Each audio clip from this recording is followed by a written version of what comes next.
Hey guys, how's it going? I'm moving things around a little bit.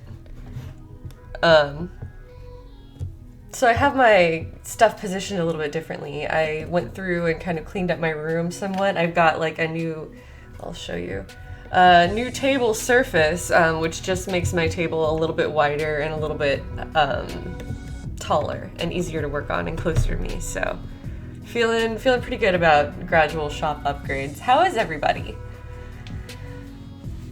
Oh, cool. Hi, Metal Jenny's made it to both streams this week. That's pretty awesome. Glad to have you here. Within One Tiger, Crystal Fear, Pink Thorn, and everybody else. Pink Girl is also here.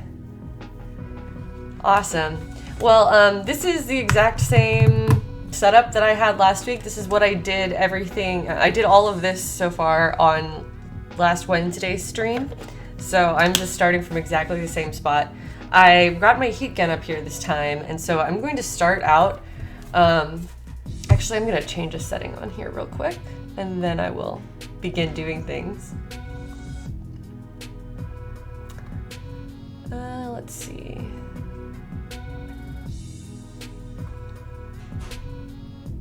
So my autofocus was going crazy last time, and so I just turned it off. I'm going to turn it back on this time, and if it gives us problems, then I will adjust it. But that way I can bring this a little bit closer and hopefully have it, well, it's supposed to refocus. I don't really see it doing that. But anyway, I hope you guys could see what I'm working on. But this is like a little sculpting board thing. It might be focusing. It's hard to tell. And this clay is monster clay. I talked about it a little bit last time, but this is an oil and wax-based clay. And it never hardens, but it is temperature sensitive. So when it's warmer, it's softer, and when it's cooler, it is harder, but it never like fully hardens to the extent where you would use it in a, like as a final piece in a costume. It's primarily designed to be used with casting. So that's what I'm going to do.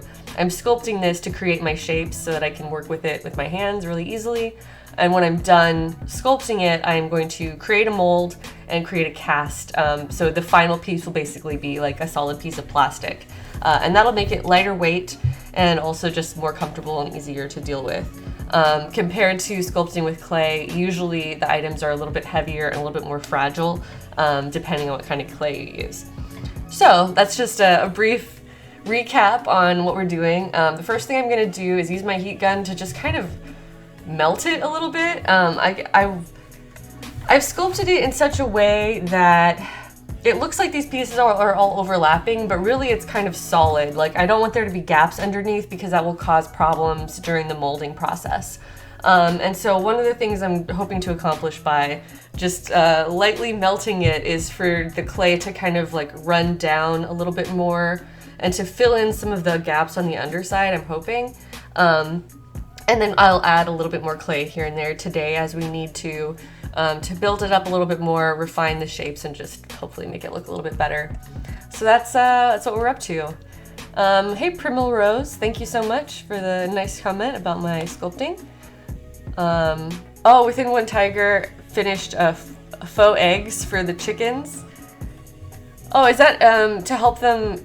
She says, I hope they help my girls know what to do. Does that like teach them how to sit on them or lay eggs? I'm not sure. Tell us more about that. So here's my heat gun on low. And as always, if you're working on something today of your own, some kind of artistic project, let us know what you are up to, because this is mostly a community of artists. You can see it starting to like sweat a little bit. I'm actually gonna lay it down so that it runs flat. It's also releasing small bubbles when I do this. Any kind of air that's trapped in the clay, as it liquefies, those air bubbles will rise to the surface.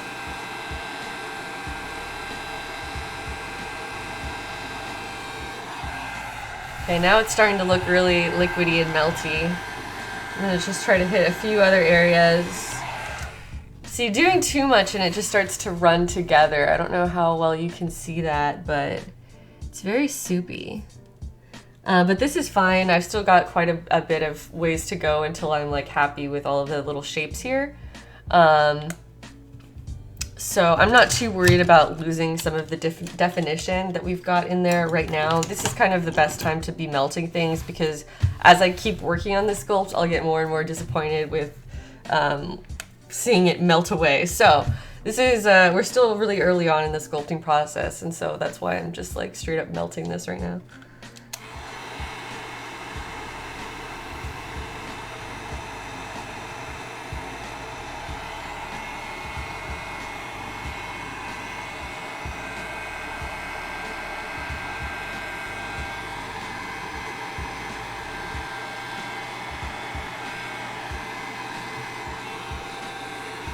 All right. It's easy to go too far. Like right there, you can see the top part just like collapsed, but that's okay. We have our sculpting tools, and in fact, I'm actually gonna probably dig into a few new ones today.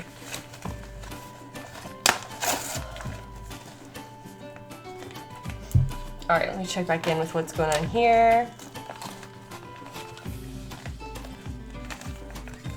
Working on video editing. Someone's making a watch band. Oh, hi Nina. Nice to see you here. Pink Girl's getting ready for an My Little Pony convention. That sounds fun. I hope you're feeling better soon. All right. I kind of want to let this settle for a minute, although it reacts pretty quickly to like changing temperatures, which is part of what makes it kind of hard to control. I am not by any means like a sculpting expert, but I'm doing my best, and I have done this a few times. So you know. Here we go. These are some like little rubber tipped sculpting tools. And this is all from a giant set that I got on Amazon. It was actually one of my wish list items here on the stream. So thank you guys for supporting my work and getting these things.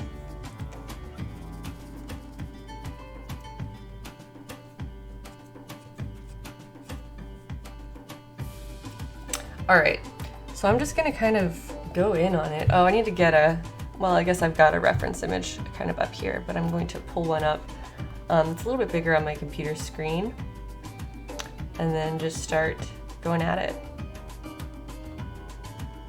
There we go.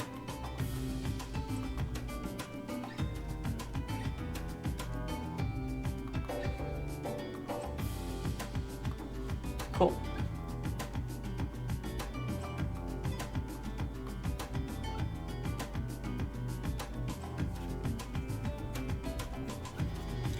Oh, hey, LotR bot. Wait, did that change? That is LotR bot, right? It's like, yeah, there it is. It's just like your yellow is so vibrant. Okay.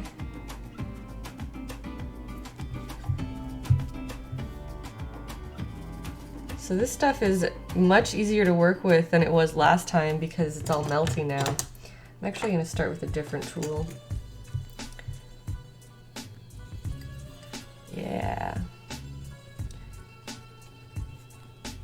So this is pretty much just going to be a chill stream of me sitting here, like, working with clay.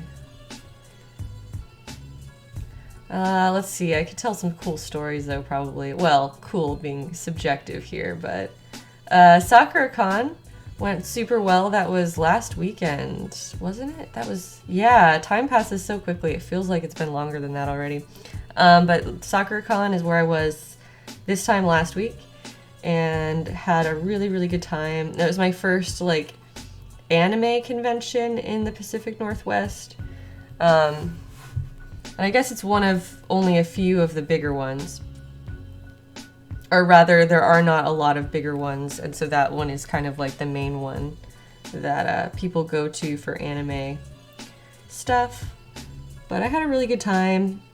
Really enjoying the convention center up here. Did a lot of photography with Jared, a lot of photos that I still have to go through. But it was a blast. I'm also gonna grab a little bit of extra clay. I finally have my heat gun here to help me melt it. It's like in a little bucket over here. Although I probably don't need too much right now.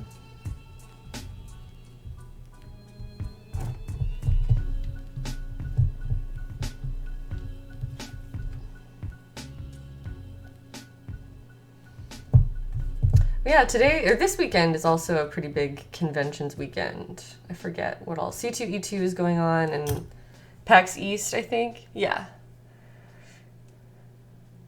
Oh, thank you, Just Shram, saying that the pics with Jared were good. Thank you.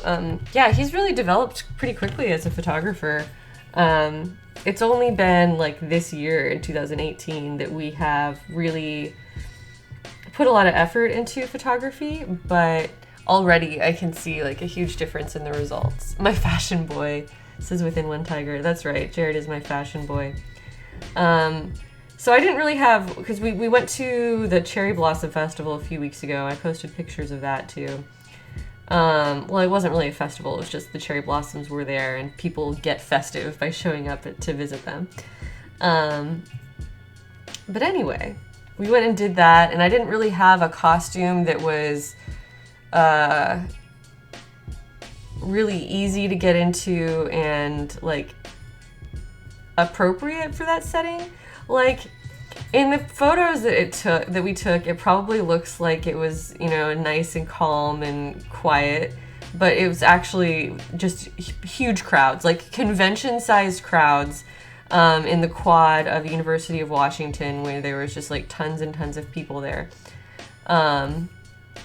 And so we were trying to shoot around lots and lots of strangers in the background. And so because of that, I didn't want to show up in like, I knew it would be busy. I didn't want to show up like decked out in Zelda or something that would be difficult to move in, difficult to walk in, and difficult to like navigate public spaces in. So instead, we just decided to go in kind of these like casual fashion outfits, but they were chosen for pictures with the flowers, of course.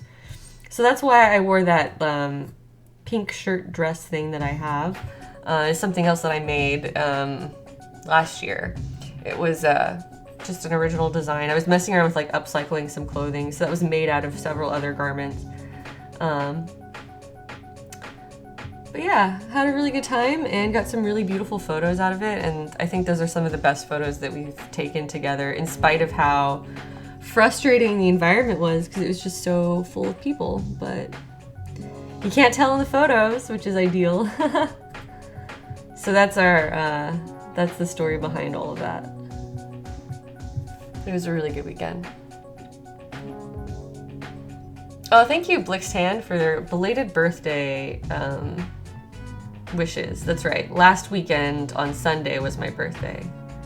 And I celebrated that at SoccerCon. That's when I was Helena St. Tessero, and I was walking around handing out Toblerones to people, which was really fun. And I made some new friends and hung out with people that I don't see very often, and just overall really, really great weekend. Chibi Welt just finished crafting. What were you making? And Hemi-powered Hero Chow's Sailor Jerd the Fashion Boy. That's right. It's been a very eventful week in our household this week. Not only was it my birthday, but my husband, Jared, who most of you already probably follow. Well, he's not a cosplayer.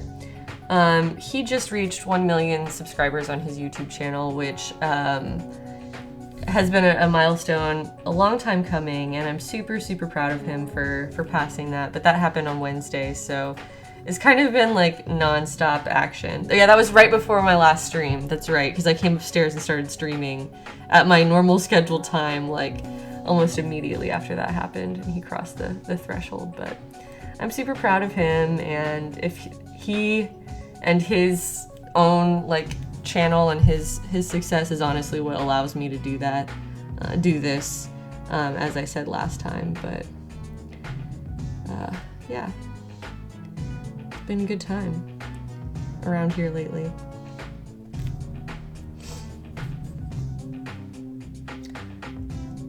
Hello, Aludi, welcome. Oh, Chibi Willet was working on a breastplate for Asuna. That's awesome. I cosplayed her a while ago. Maybe not the same version, not sure which one you're doing, but I love her costume designs.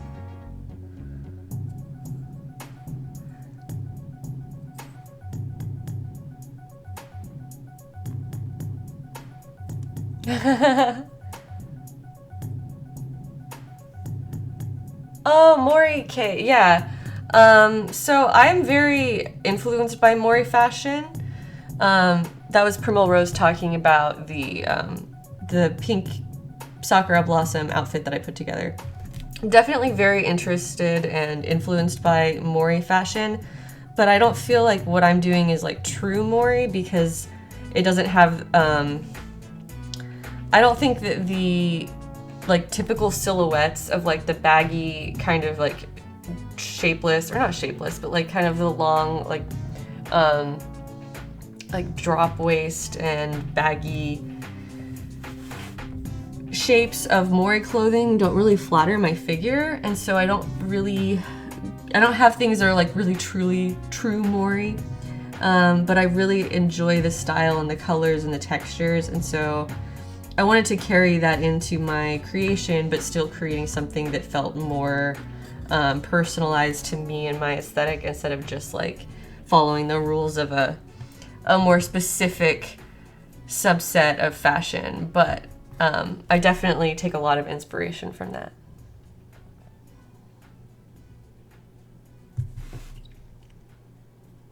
Oh, that's so cool. Chibi Well is doing a photo shoot with a real horse on Monday. That's exciting. I still have never done one of those, but I'm always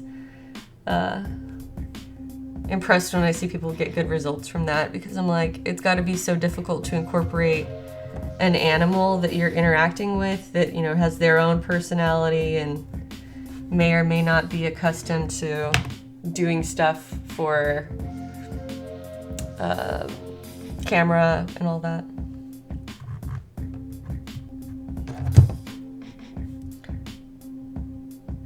So this is definitely just going to be a chill stream. I'm trying to like refine the lines of the sides first and make sure that the undersides are all filled in, because I'm trying to avoid having a lot of undercuts, which would be areas where when I'm making this mold, I don't want the silicone to like flow around into like gaps on the underside that would prevent me from getting a nice clean cast when I'm done. So I'm trying to make it very flat on the back and very like full on the underside, rather, like, if that makes sense, so that I will avoid having to deal with that. We'll see how it goes. Oh, LotRBot says that his girlfriend adores my makeup skills. Well, thank you. I don't... Hey, Artful Jackalope, subscribe, saying, excited to catch you streaming, love watching you work, so inspiring. Thank you so much. I really appreciate that. Yeah, I did more of a simple makeup for streams. Fun Nina to subscribe with Twitch Prime. Thank you so much, Nina.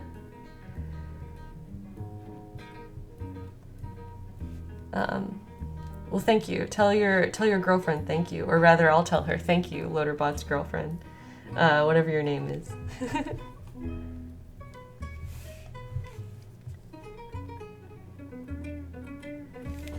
So yeah.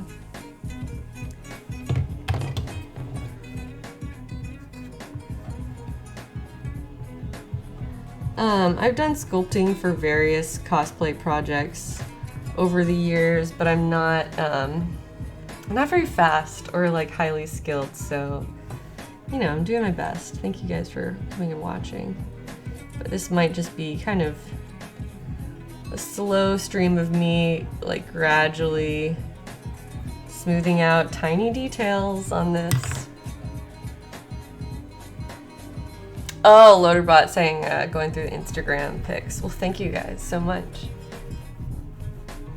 Onibus Ash says that they love the Zero Suit cosplay at the end card. Well, thank you. It's one of my favorite costumes that I recently brought back from the dead.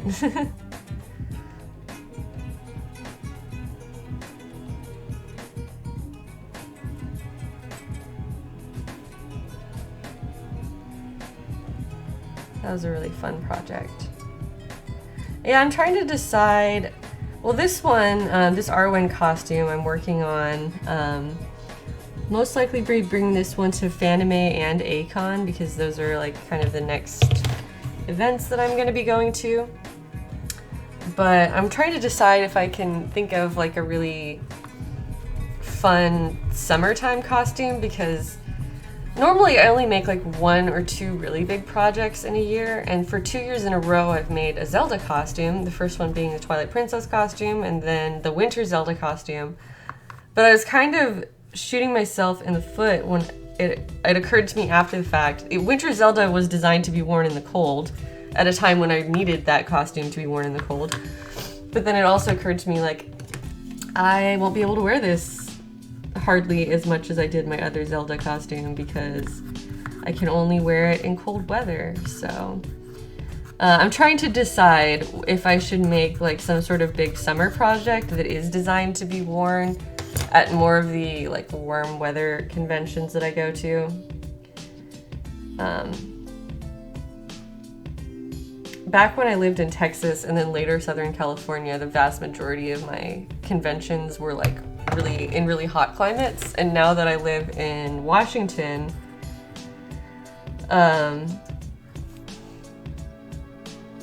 it's colder more often than not, it's not cold all the time, and it's not super cold like it is other places, but it's definitely like cool weather, cold-ish at times, and so my concerns are totally different. I used to always think, oh, I'm gonna melt in that costume or whatever, and I would try to find ways to make it more breathable and more comfortable. So I was living in Texas and it was just always hot at every con. But now I have to have more weather appropriate costumes for different climates, and I'm just like, ugh. Now I have to have a whole new costume wardrobe.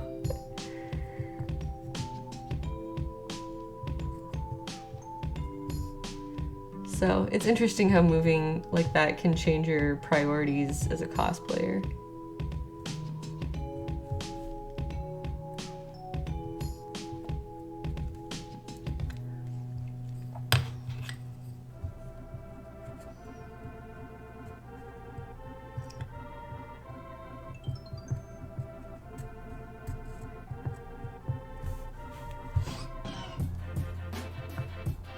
Is that my cat? I think I heard my cat in the background. He might be searching.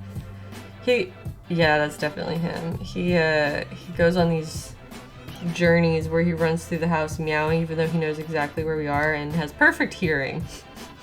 He just wants us to come to him, I think.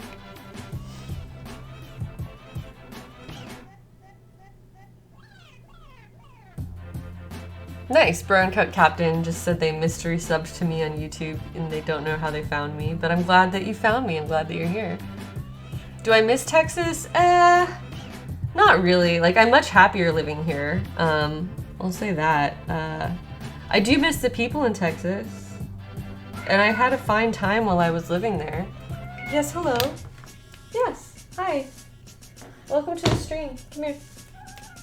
He's here. He's graced us with his presence.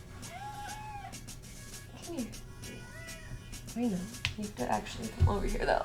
Oh, there he is. There he is. Alright. Let me see if I can convince him. He doesn't like to, like, be held up to the camera, but I can move the camera down to him. Yes, 2 gingers. My ginger boy is here. Stream called on account of Kitty. Yes, I'm canceling the sculpting stream. We're going to spend the rest of the time petting Aries. Say hello to all of your internet friends, Aries.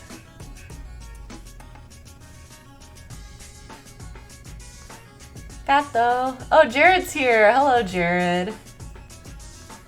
Blixthand is asking, what am I sculpting out of? Yes, this is monster clay. It is an oil and wax-based clay, so it doesn't harden.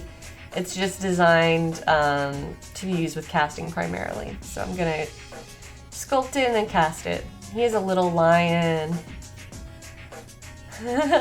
Harahuni says that for a long time they only knew Aries' name from one of Jared's videos and for some reason thought it was berries. And I like that name a lot. I like it too. Aries, do you like berries? What breed is he? He was just a stray when I got him as a kitten, so I don't really know. He's not like a purebred cat or anything. I think he might have some amount of Maine Coon in him because he kind of has that type of coat. And he's very, very large, but I honestly don't. I mean, that's just kind of a conjecture.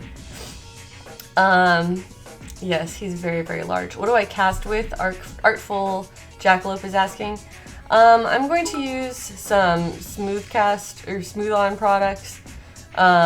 So probably like a Mold Star silicone and smooth cast onyx resin, which is really easy to work with, and I'm hoping to do all of that on stream as well. Elam Master says, "Hi Heidi, the Let's Play of Osagao Academy with Jared is one of my favorite things on YouTube." Oh, thank you. You know, purr Mike. He's not super loud with his purring, but I wish I could get his purring on camera. All right, Bunny. You got something in your eye. I got it, don't worry. Yeah, Artful Jackalope, those are easy casting products to work with. They're super beginner friendly, and so and they are available in like small kits. So that's what I'm gonna end up using. You're shedding. You're gonna shed onto my sculpt. I can feel it. He looks like a Norwegian forest cat, Ewan, the one that you used to own. That's a cute name for a cat. He is eating this up. All right, Aries, you can stay, but I have to keep sculpting. All right, I guess that's his answer. I'm gonna turn my chair though. You're not gonna like it.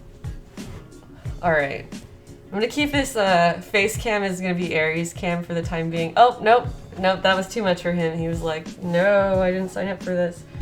All right, if you come back, then you can join our stream again, but otherwise, enjoy the rest of your day, my son. Yeah, he really is just a huge attention hog. Like, if he can be, like, anytime we have people over, especially new people that are visiting us, he'll, like, intentionally go and play with his toys and, like, start acting really cute and, like, he's a ham. Like, he's just like intentionally trying to like, oh, look at how adorable I am. Let me just toss my toy up in the air and catch it with my mouth.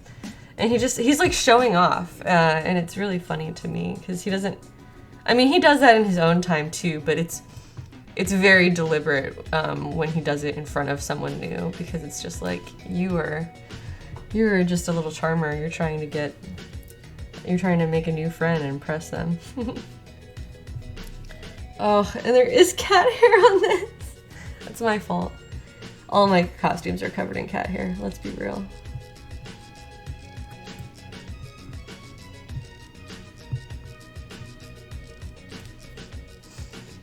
Some of my meltiness, my clay has hardened quite a bit from when I had it super soft earlier. But it's not a problem, it's still a good working temperature.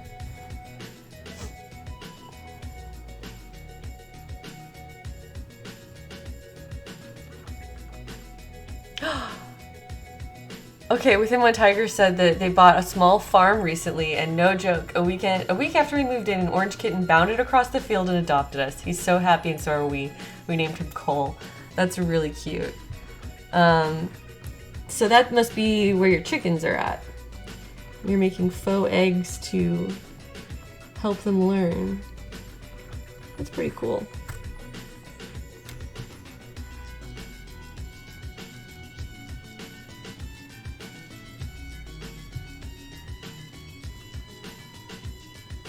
Sorry, I'm like covering my work with my hand.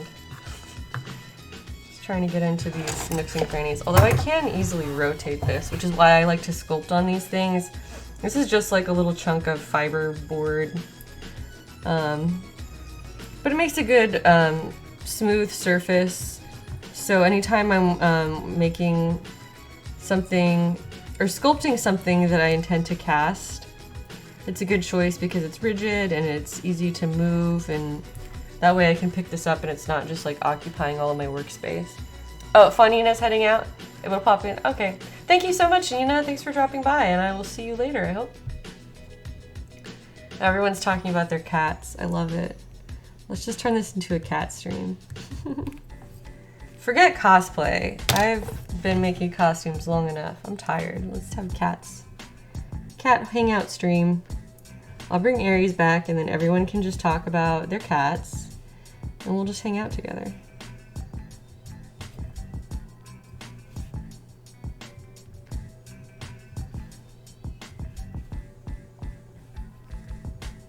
I really like these. This is a little silicone sculpting tool where it has like a rubber tip. They're really convenient because it's easy to move the clay around and it gives you like same friction, almost like using a finger to sculpt with, except you can have a finer tip. You don't have to actually have your fingers on it, which is convenient.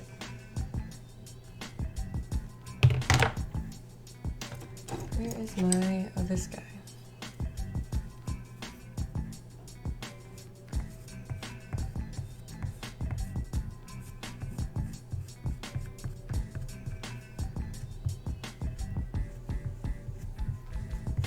Just kind of displacing clay on the surface so I can smooth things out more.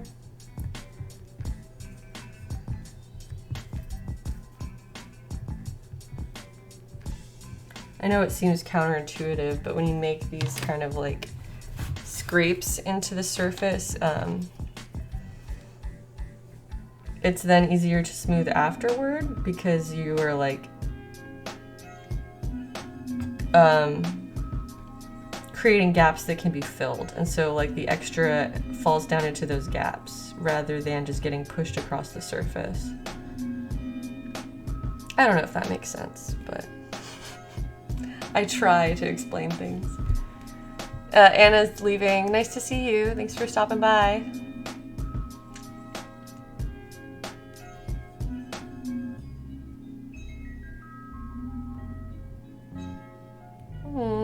Everyone's all these sweet cat stories. I'm not gonna read them all out loud, but I'm reading them in my head. This is cute. Aries is 11 years old, and I've had him since he was a tiny kitten. And I got him as a stray. Like he was, well, I guess like semi-stray anyway. He was living in a family's garage that were neighbors to a friend of mine, or rather it was like his mom had been a stray that kind of like sort of lived in their garage, or like came and went as she pleased, and then ended up having her kittens in their garage, and so they had these kittens that they were just giving away, and that's where I got Aries. I just walked over there one day and was like, hey, you guys have any more kittens? And the dude just like reached down and pulled Aries out from under a car. And that was how I got him. And he was like screaming. He was trying to get away from the dude and seemed really unhappy about it because he just got picked up by the scruff of his neck and handed to me, a stranger. And he looked so wild in that moment that I almost asked for another one. I was almost like, do you have any kittens that aren't scary looking? I'm really glad that I didn't because Aries is so perfect.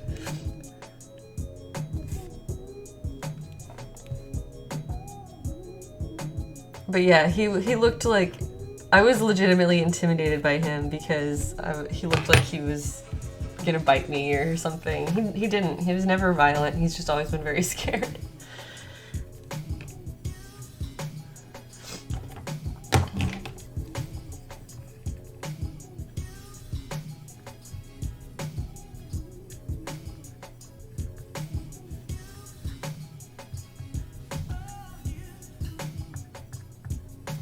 But yeah, we've been through a lot together in the last 11 years since then. And I couldn't have asked for a better cat, so I'm so glad. I'm so glad that I did not judge him by my first impression of him. Because I probably would have ended up with a cat that is not nearly as cool as him.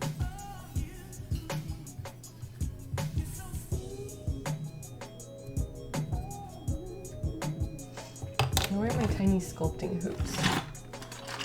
Here's some.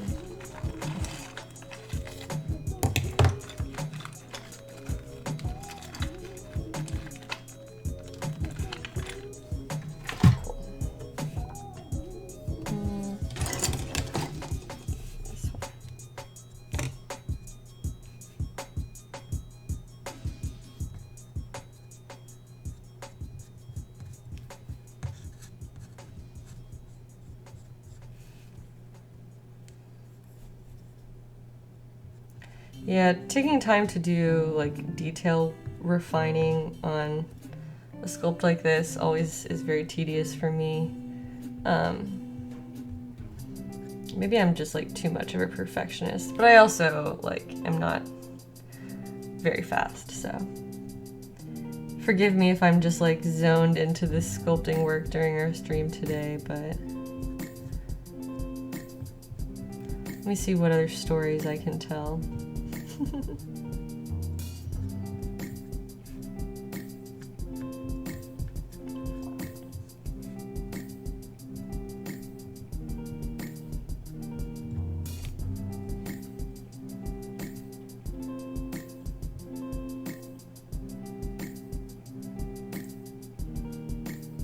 Hi, Toaster Ruffle.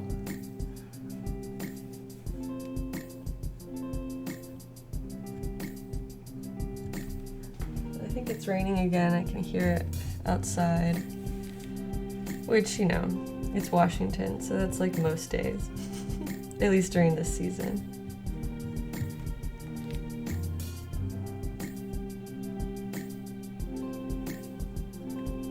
Anyone want a puppy story? Yes, Metal Jenny. We all want a puppy story.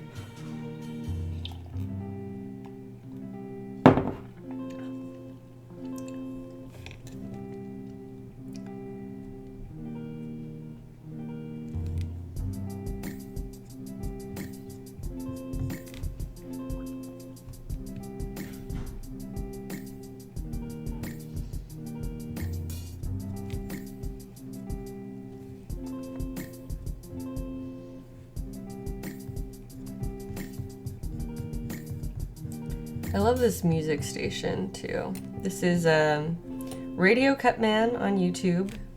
And it is a 24-hour stream of ongoing chill beats inspired by video games and or remixes of video game music, as well as some original works, chiptune and the like. So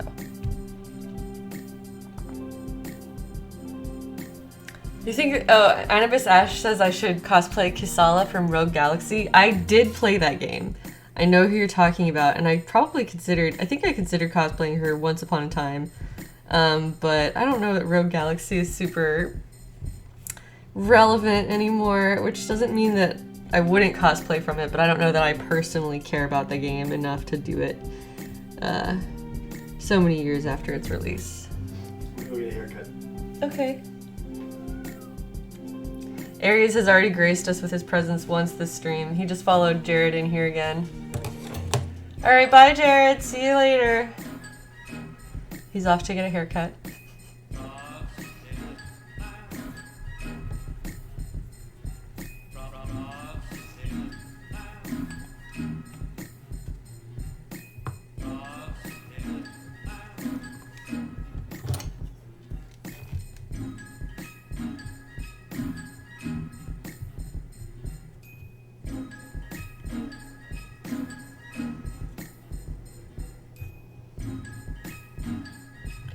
Anyway, I'm trying to decide still. I've been thinking about this summer costume idea for a while. Like Arwen is nice. I'm glad I'm making this, and I'm definitely going to like finish this one before I start a new thing, or at least that's my plan. There's a little shard of something in there. But that said, still not a great summer costume, and I need to think of something I can take to A-Kon in Texas that isn't going to overheat me, so we'll see. But I am going to A-Kon for sure. I'm really excited about that one because I'm going to visit all my Texas friends, of course.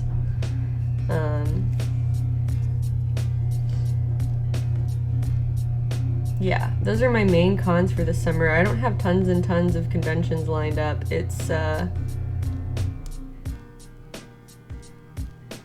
Fanime for sure, A-Kon for sure, CoxCon in England, which is exciting because I've never been there, and DragonCon most likely, but seems like last year I did more than that. Now I'm trying to think.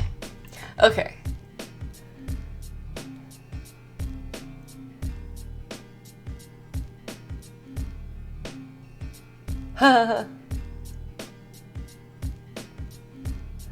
Metal Jenny telling her puppy story of how she ended up with a girl puppy in spite of intentionally going to look for a male, but then the female just chose them, so it was all over. That's kind of cute.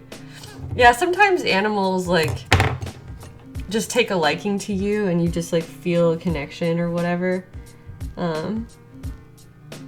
It's kind of funny how you build those relationships, sometimes slowly over time and sometimes like right away, depending on the animal and the personality.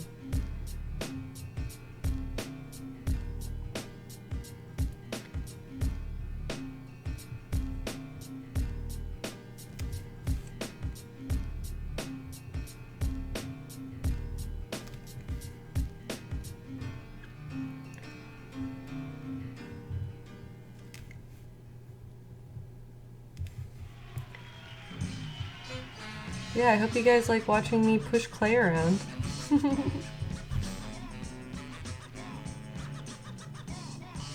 It's kind of tedious, but it's also therapeutic. Like, I enjoy it. I find it really relaxing. I need to clean up these lines again. I think I'm going to add more to this section that I'm working on, actually. I'll give it a little bit more shape.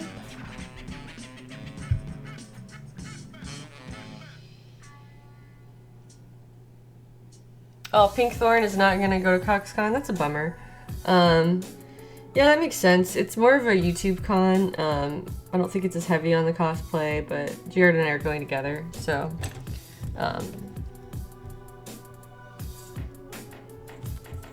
I'm very, very excited about going because I've never been overseas at all. I've visited other countries in North America, but never across any oceans. So I'm super looking forward to that one and trying to decide like what costumes I can take there and what I can find to shoot there. I would love to do some type of location shoot just because I'm going so far.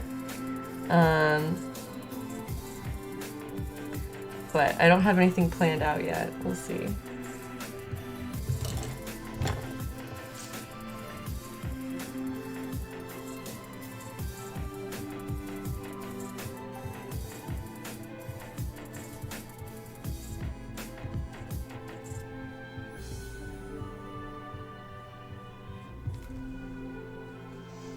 All right, now I'm going to build up these leaf shapes a little bit more, make them thicker.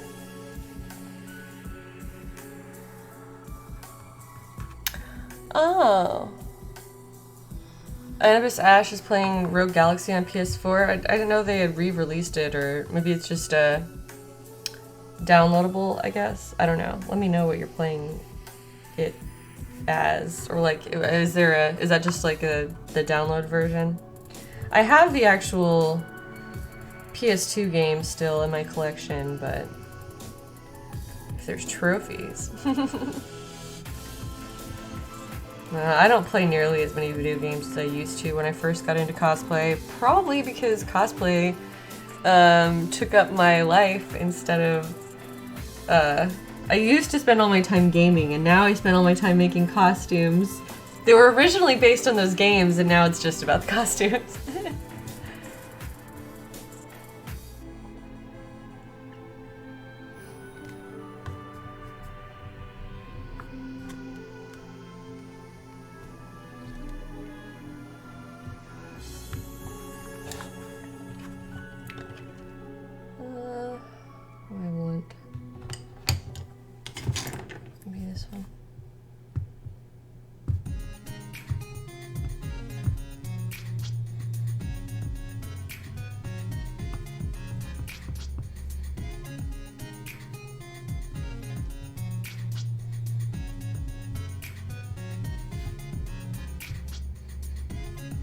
So I'm trying to create this illusion of layers that are overlapping, which, I mean, they sort of started out that way, but now everything is like permanently smushed together, which is what I wanted.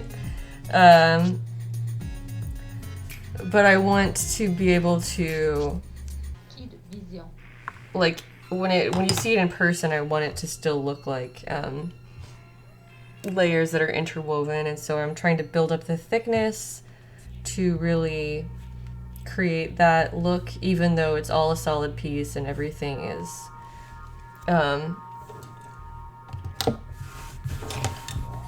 connected, I guess is what I'm trying to say.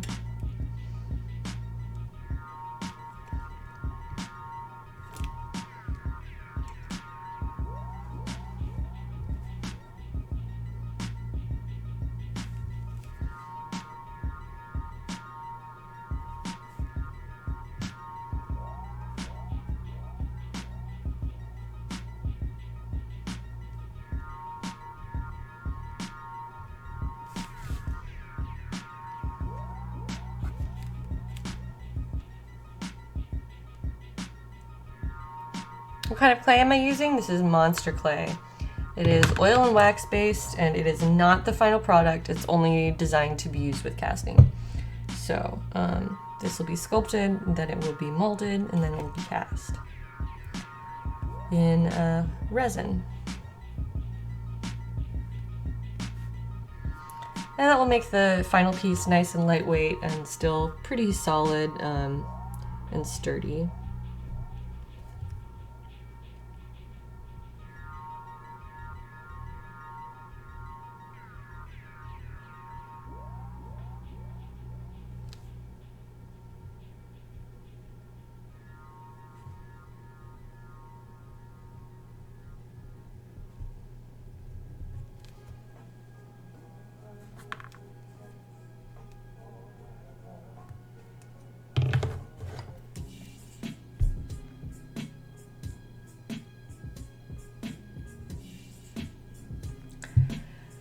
Oh yeah, sorry I'm not super entertaining today.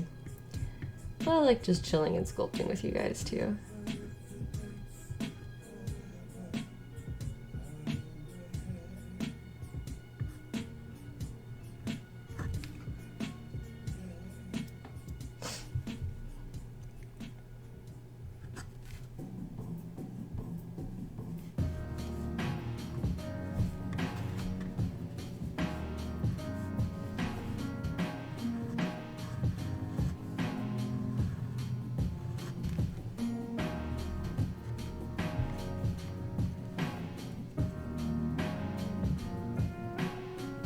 Necro Mew Mew is asking about the monster clay again. I definitely recommend with just going with a medium hardness if you're not sure where to start. So it's available in 3 hardnesses: medium, soft, and hard. I always go with the medium. All my clay is medium. And like I said, it's temperature sensitive, so it like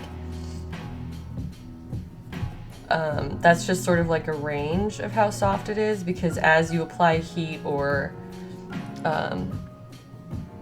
you can actually apply, what is it? You can make it colder by like spraying it with, what is that stuff? Like those dust, canned air. If you hold it upside down, which you're not supposed to, it will get super cold.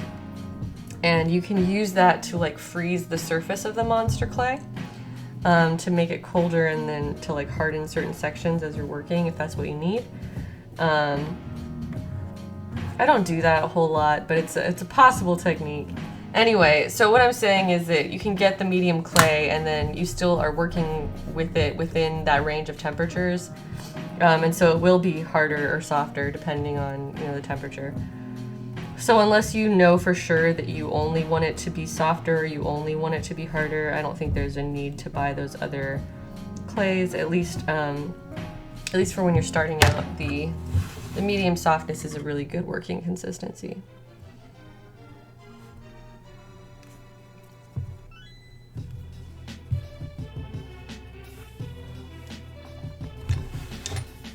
I love this song. Or this remix, rather. But both.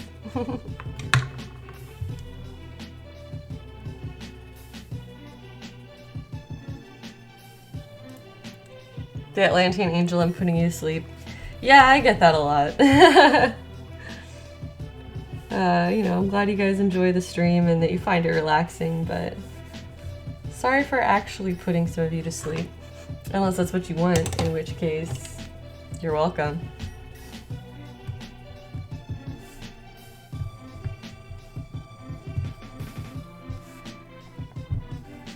What else am I very good for shaping?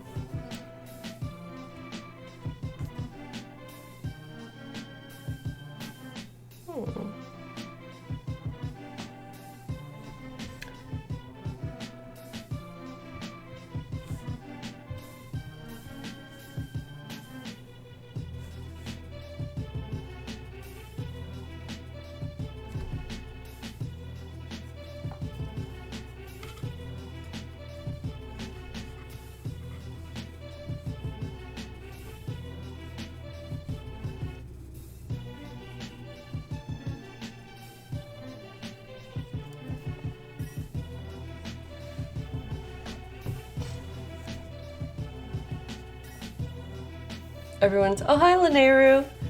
Yeah, everyone's still just like chilling, talking about their dogs and cats, which I am totally fine with.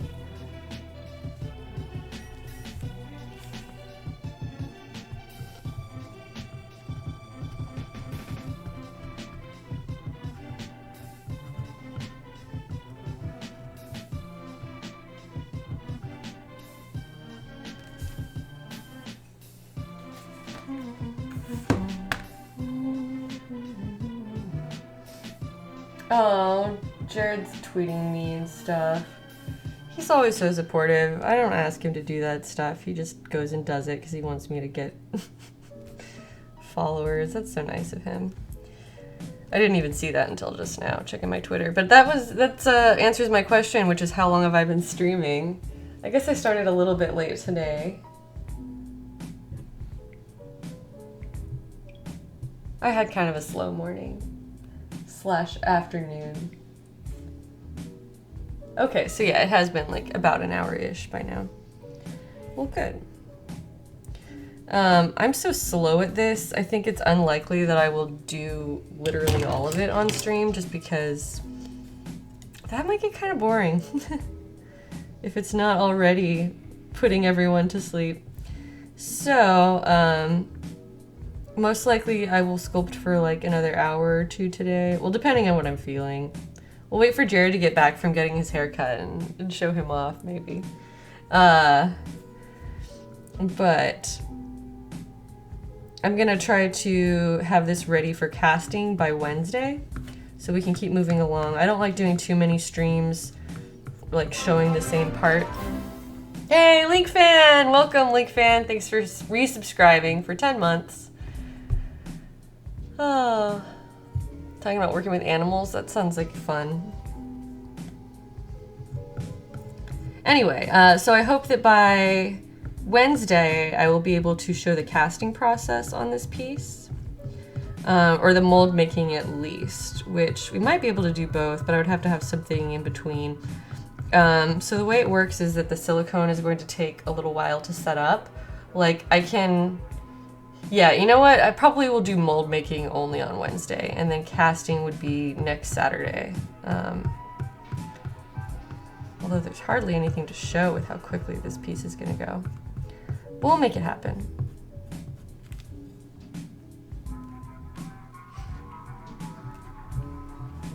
People talking about what games they're playing. Oh, you know what? I need to just keep cosplaying from Breath of the Wild. I just won't stop until all of my Breath of the Wild cosplays have been made. I don't know. Part of me is like, will people be bored if I only cosplay from Legend of Zelda for the rest of my life? But then at the same time, I'm just like, no, those are my people. Those are the people who, well, I don't know if that's entirely true. You guys can correct me. Who here is here for me just for Zelda stuff? I mean, obviously you're all here watching me work on Lord of the Rings stuff, so not the same, but...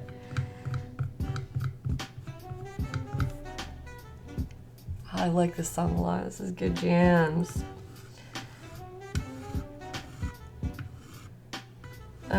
This whole playlist is always good to me. Yes, do all have Breath of the Wild, says Within One Tiger. You guys are enablers. You're just like, yes, Heidi, do the thing that you already wanted to do. You Love Lucy just subscribed. Awesome. Thanks, Lucy. Welcome back. Saying, love this chill Saturday stream. I love having people here to chill with me on Saturday, so thank you guys. Yeah, we're just kind of doing some casual sculpting today, making this buckle happen. Just a chill stream. These boards also make it easy for me to like pick up the work and move it around and like look at it from other angles so that I can see like, is this a consistent thickness or that kind of stuff. It might not always be apparent what I'm doing from just the overhead perspective, but I hope that you can see enough of it to kind of get an idea of what I'm doing. So I am like picking it up from time to time so that I can like, see if I can get that to focus. There we go. Kind of like trying to take a look at how thick is it, you know, where does it need to be evened out. I think it's going pretty well right now.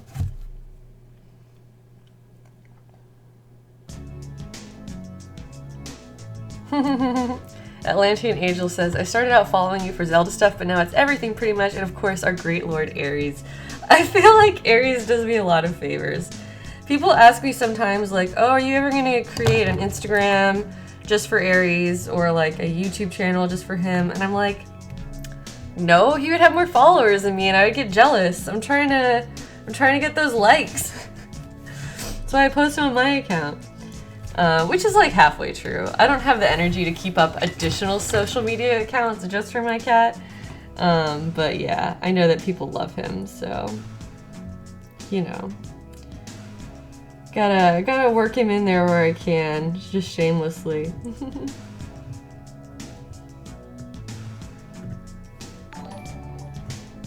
Hey, Artful Jackalope donated 20 bucks, thank you. Saying, you may think the chill stream is boring, but I've had a migraine most of the day, and watching you is making it go away, so you rock. Thank you so much, and I'm really glad to hear that, Artful Jackalope. I hope that your migraine continues to improve until it goes away.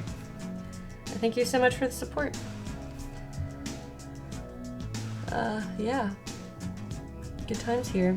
The other thing that I'm working on right now concurrently with this, I've talked about it a little bit, but I want to get... I've been doing a lot of photography with Jared. Talked quite a bit about that. Where we're each taking photos. Yay! Shiny Crow Gunk says, only Zelda cosplays are allowed from now on. Sorry, I don't make the rules. Just kidding, LOL. Go live your dreams and cosplay whatever you want. Thank you so much, Shiny Crow Gunk, for the $12 tip. I appreciate you.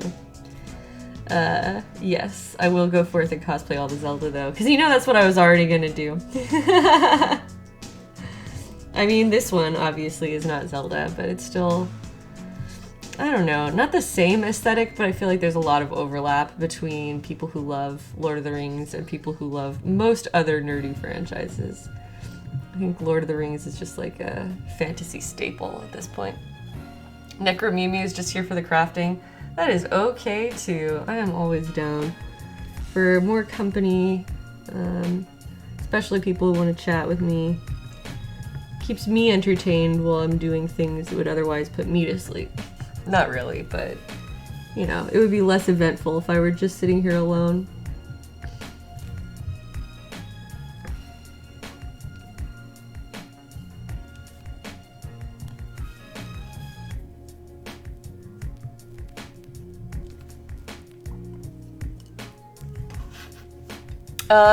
Obstreperous Octopus says, that looks great. I just got here. What's it made out of?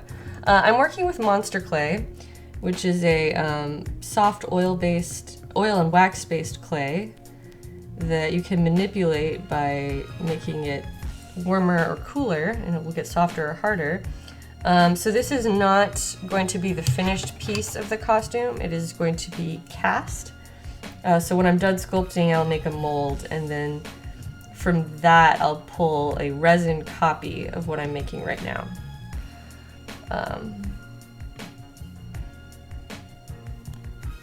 I just end up explaining that a lot to people, so I try to give update refreshers for people who are coming and going from the stream. Oh, hey, Crystal Fear just donated $8, actually purchasing from the wish list that fiberboard.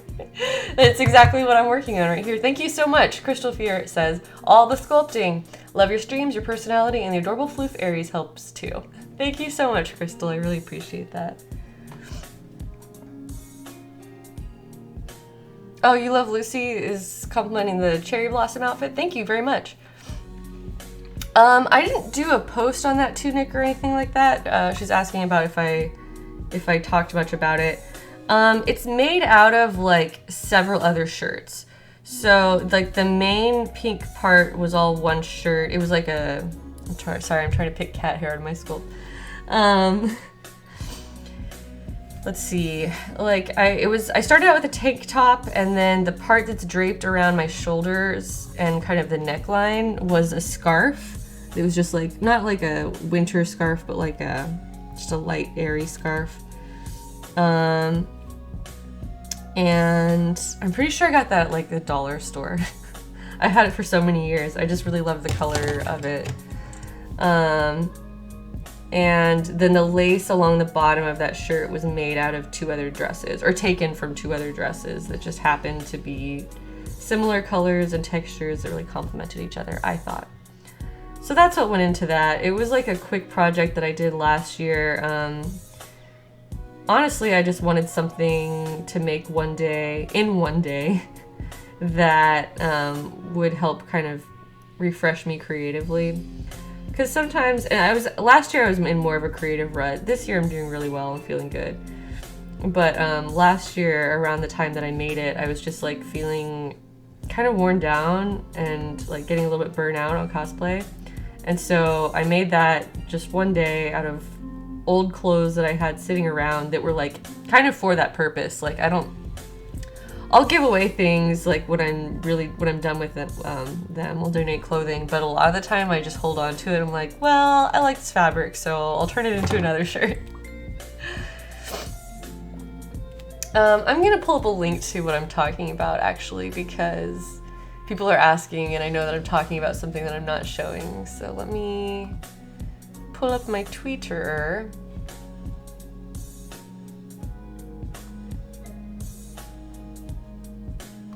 If I can see it. Give me a moment.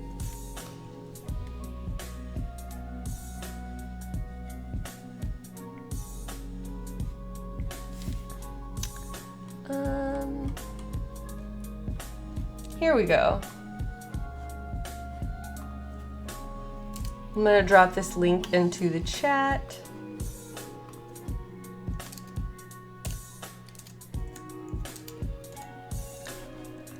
Okay, so that link that I just posted is just like a link to one of my tweets where I tweeted the photo, or one of the photos that Jared took of me. So I've been describing this cherry blossom outfit that's a pink tunic shirt, and that's what we're talking about. Oh yeah, and the front of that is just like a little,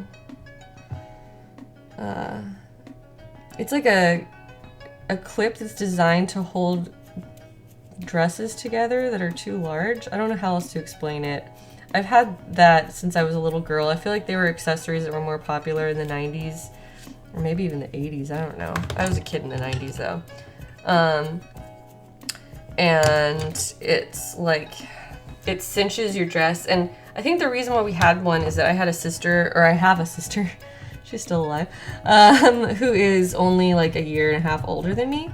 And so we would share a lot of clothes, or I would get a lot of hand-me-downs from her. And so I'm talking about like the flower brooch that's in the middle of that shirt in the photo that I just shared. But it has like a clip on each side, and it like grabs the fabric and moves it in, and you clip it that way. That's like what that is. I just clipped it onto the shirt.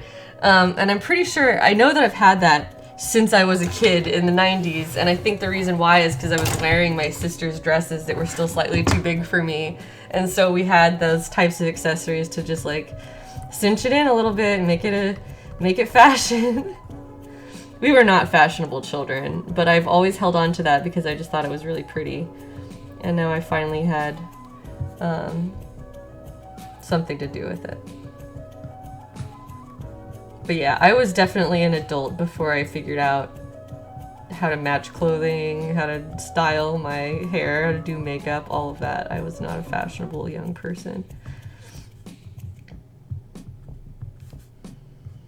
Which a lot of that came to me through cosplay, actually. Like,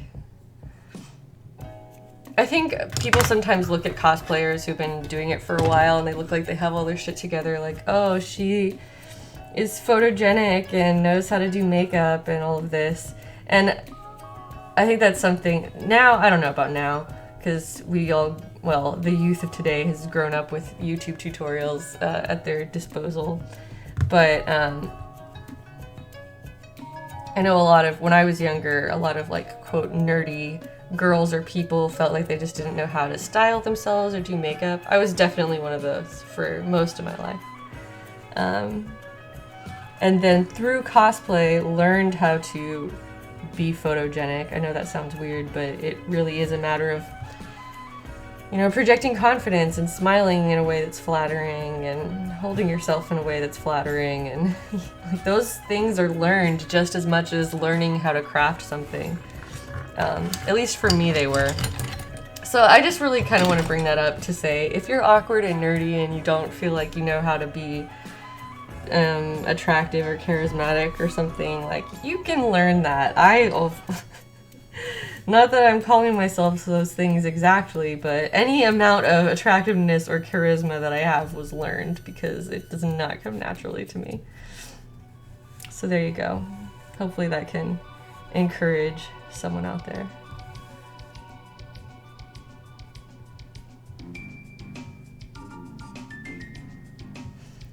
I have all these fancy sculpting tools at my disposal, but honestly, sometimes the most effective is just your finger, where you can just feel all the little lumps and bumps.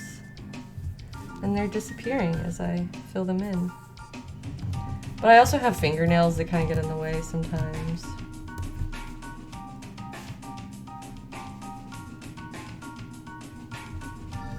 So, you know.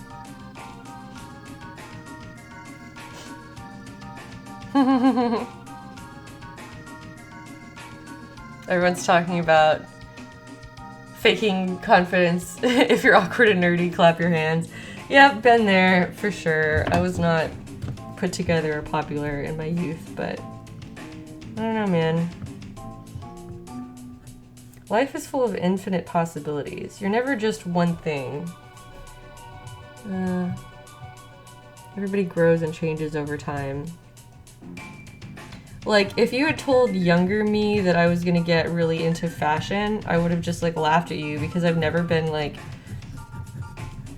a fashionable person, but I've always been an artist. I've always wanted to make things and design things. And for a long time, I just equated fashion with these, like, popular people who had all their shit together and, like, were confident and knew what they were doing in some way. And I've never been like that. Or at least I wasn't for a really, really long time. So I don't think that's necessarily the case now. Plenty of fashion designers are just nerds. And I know that now. But what I'm saying is, if you had told younger me, oh, you're gonna get really into fashion and beauty and making things and you'll model or whatever, I'll just be like, what are you talking about? That doesn't sound like me at all. But now I find joy in those things, because it's art and it can be really beautiful and really fun. So that's what I'm into. Corin Drex is working on a cosplay. What are you making? Let us know.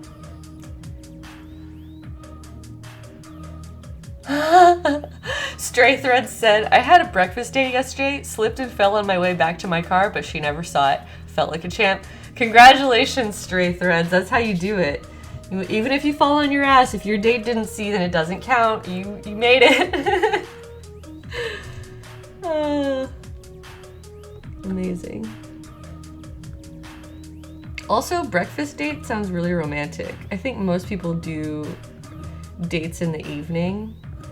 But man, lunch dates and breakfast dates are the jam. I just especially love breakfast foods of all types, and I eat them pretty much daily. So if a boy or a girl had been like, let's go on a breakfast date, that would have been the weight of my heart. Metal Jenny's saying, who would you say is the most fashionable in your house, Jared or you? Definitely me. I buy Jared's clothes. I'm just gonna out him right now. I buy Jared's clothes. I provide him with fashionable options from which he can choose the outfits that he wants. And he asks me to do that. I'm not imposing my fashion choices on him. He also has very specific tastes, so I know that not to buy him certain things because he won't want to wear it. He only wants to wear certain things. So, like, it's something that is definitely an ongoing conversation between the two of us, and not just me dressing him solely the way that I want to. But I do buy his clothes. Willow Wisp says, don't lie, Jared buys my clothes. Well, he does pay for them. But I pick them out.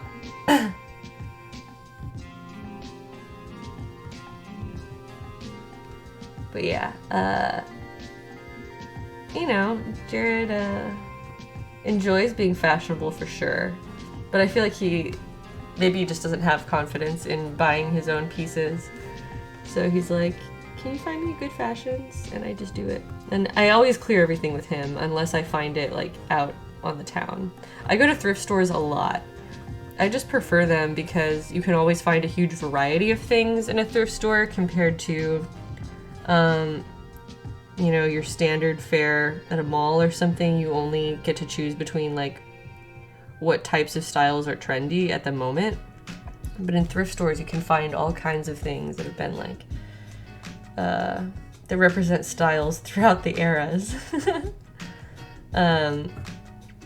So yeah, surprisingly, or I don't know if it's surprising for people, but a lot of my clothes especially are secondhand, just because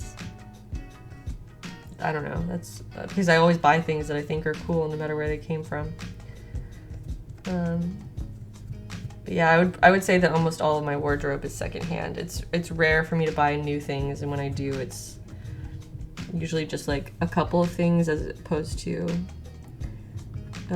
it's like if I buy brand new clothes in the store, I'll usually buy like one thing at a time, but if I go to a thrift store, I'm just like shopping spree. Also thrift store prices. Yeah, agreed. And that's why it's like easy to spend, you know, hours shopping through a thrift store, and then you end up with like 5 items, or I don't know however many items you find on that trip, compared to going to the mall. I'm just like, oh, everything is expensive, or everything is, you know, I don't want to spend $30 or $40 on multiple items. I might get like one item at that price and that's it.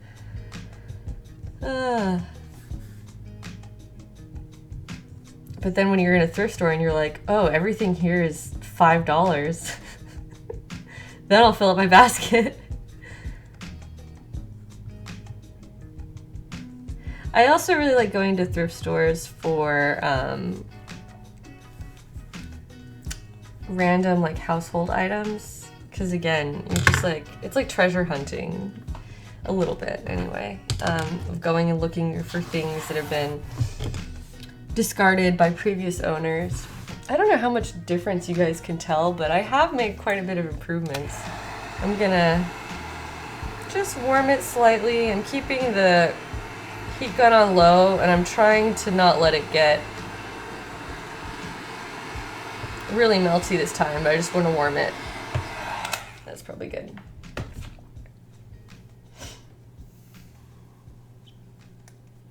Ooh, Artful Jackalope says that they're about to attempt to wet felt a hat for a fancy party. That sounds really cool.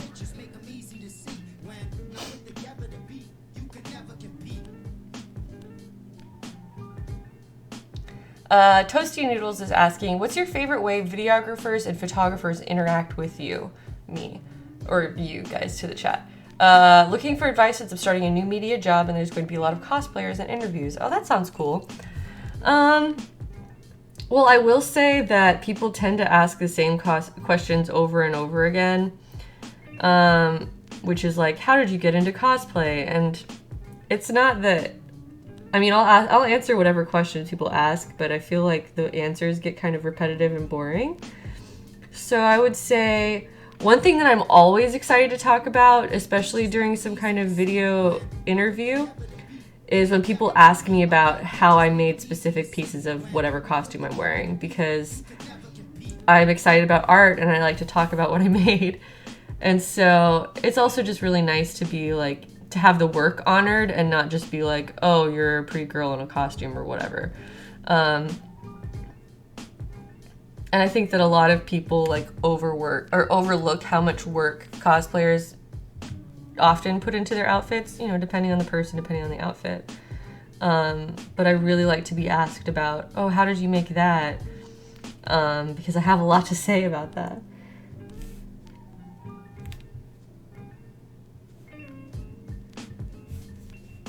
I'm trying to think what else.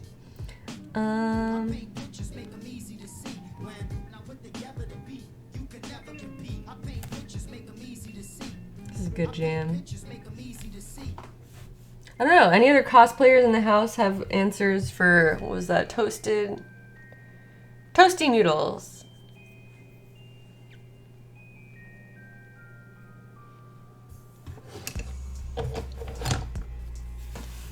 Toaster of Ruffle says, it's kind of difficult to cosplay as the characters I want because my hair grows into an afro.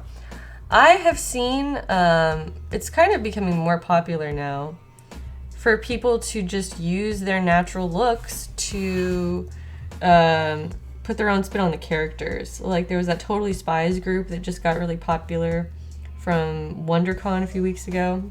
And I started following one of those girls who cosplays Mrs. Marvel and maybe Wonder Woman, I don't remember, but definitely Ms. Marvel, and just has like an afro, and that's just like her version of it. And it looks really cool because you see the character and you see like in the stance and in the posing and in the attitude, but it's like her own spin, and she's not trying to look like, you know, blonde or whatever. She's just her as the character, and I don't know, I think it's really nice. I think people really do respond to that, and I'm sure you'll get mixed reactions because it's the internet and there's always lots of assholes who want to tell you that they think that you're doing something wrong. But that happens no matter what you do, so you might as well do what you want to, is my my theory. So yeah, I would say definitely don't let your like natural hair texture deter you from cosplaying whoever you want to. Oh, I've also seen lots and lots of it's not just recent, but I think that it's gotten a lot more appreciation recently. It's cosplayers who cosplay in hijabs, where they have like head wraps and scarves that are different colors to represent different different colored hair and cartoon styles and stuff, and they'll like wrap the fabric in different ways to kind of drape it differently instead of just like the standard same way of wrapping it. And people are really receptive to that. Like, you know, different people have different limitations in looks and styles, and I think that you might be surprised, and like there will always be critics because again, it's the internet and people are assholes. Yes, there will always be critics and someone there to tell you, I don't like what you did here. But I think that you might be surprised at how receptive people are to seeing people put their own spin and work within their style or their looks or their culture to still honor the characters and the thing that they're interested in. Anyway, I always appreciate seeing that. So you should just cosplay what you want to with your afro, and it'll be beautiful.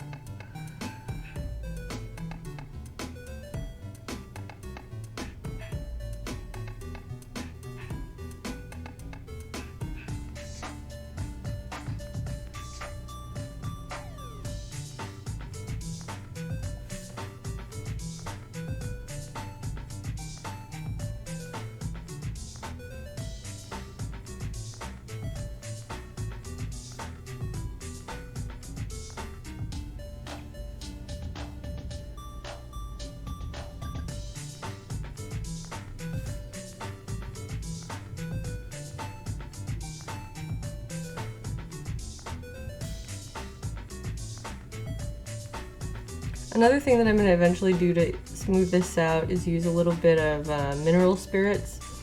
Because it is oil-based, you can also use mineral spirits to kind of very lightly liquefy a top layer and smooth it out. So I'll probably do that like at the very end, just like brush a very thin layer of the mineral spirits on, and it tends to give a really nice, like, smooth finish to your end sculpt. So that's my plan for that. Sorry, I'm like tuning in and out and jumping around here. Travis touchdown with an afro would look a little odd though. No, I think that would be cool. That sounds good.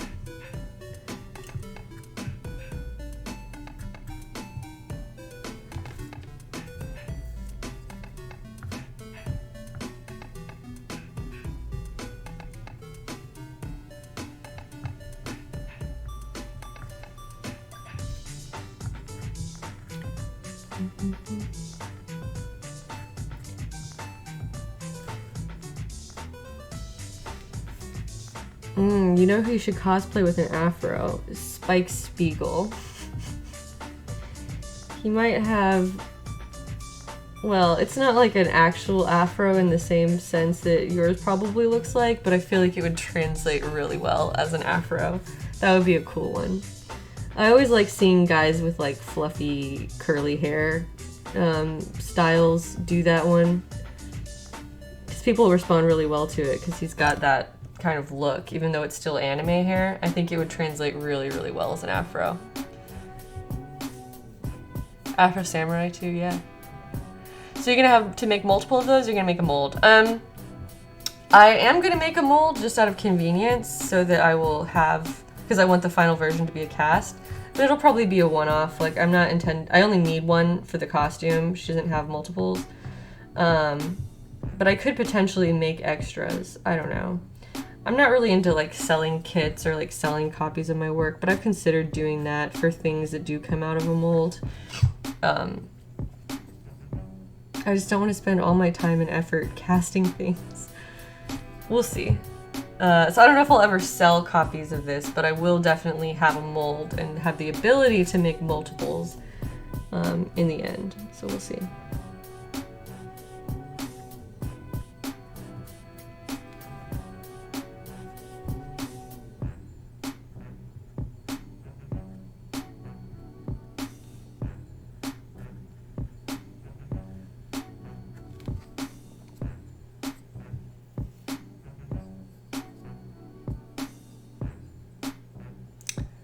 Toaster of Ruffle is agreeing, saying it's a loose type of curl, a loose type of afro for Spike. Yeah, I think that would be awesome. I mean, obviously cosplay whoever you want, but I think that's a cool idea. I want to see somebody do that with an afro. Metal Jenny says, I love when people manage to shape their natural hair into crazy shapes like that guy who did Yugi's hair on his own, or the many black DBZ cosplayers out there. Yeah, that's always really cool to see. I'm trying to think of... What did I see that I was... Oh, it was the Crystal Gems from Steven Universe, which I never really got into that. But like the red one that has an afro, but it's like a square. I know I've seen someone do that actual square afro and had it like very clearly defined in the shape. I thought it was so cool. But yeah, it is always really fun to see people use their natural looks in different ways, because anybody can put on a wig and anybody can style a wig however they want.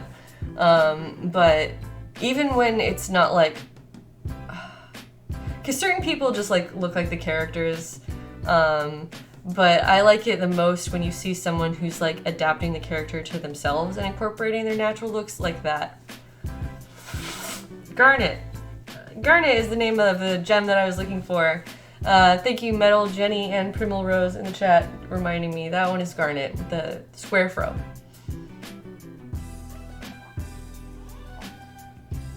Dragon Rider says, I'm not really creating cosplay things right now, but I'm creating a game model. Does that count? Yeah, that counts. That's sweet. What kind of game model are you working on?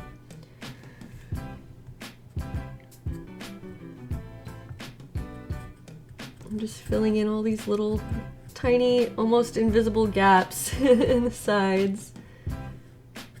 It might not look like much, but it is making a difference.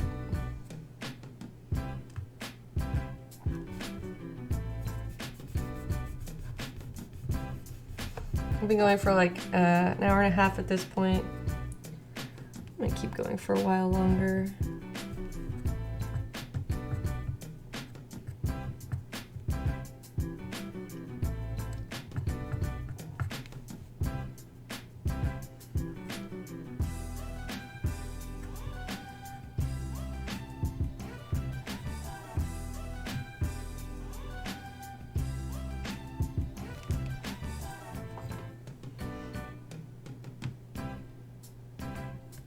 Hello, Alzir, Purple Alzir, welcome.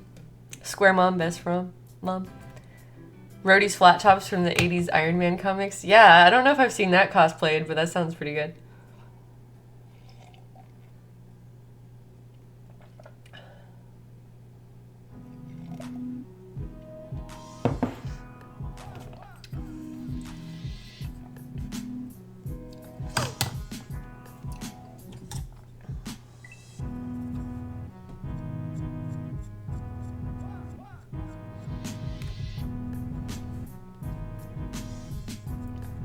Yeah, I like talking about cosplay with you guys. If you guys have any more questions for me about anything cosplay related, it'll keep me going.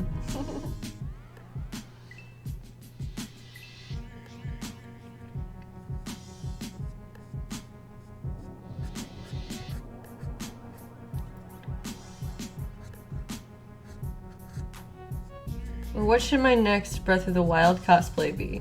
That's a good question for the chat.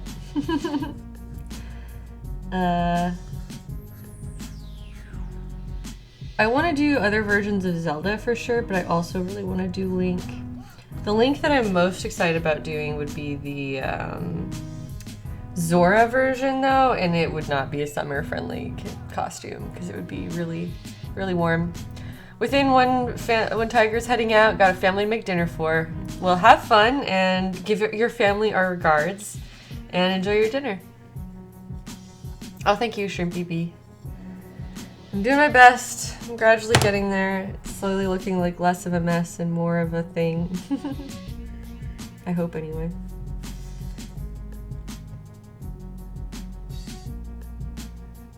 These rubber tools are really helpful for smoothing.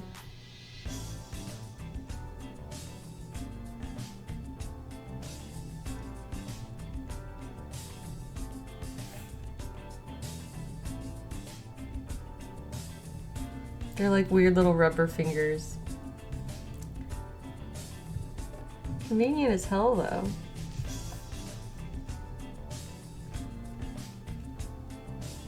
Gerudo outfit link says Lady D-Cat, and I'm only somewhat joking. I have seriously considered that one. First of all, Jared wants to cosplay that. Oh, Toaster Ruffle's gonna hop out. Hope Jared's haircut looks good. I'll let him know. I'll have him show off when he gets back, for anybody who's still here. But yeah, Jared wants to cosplay as Gerudo Link, and he's like, will you make that? And I'm like, I don't know, we'll see. But I do think it would be really fun to make that.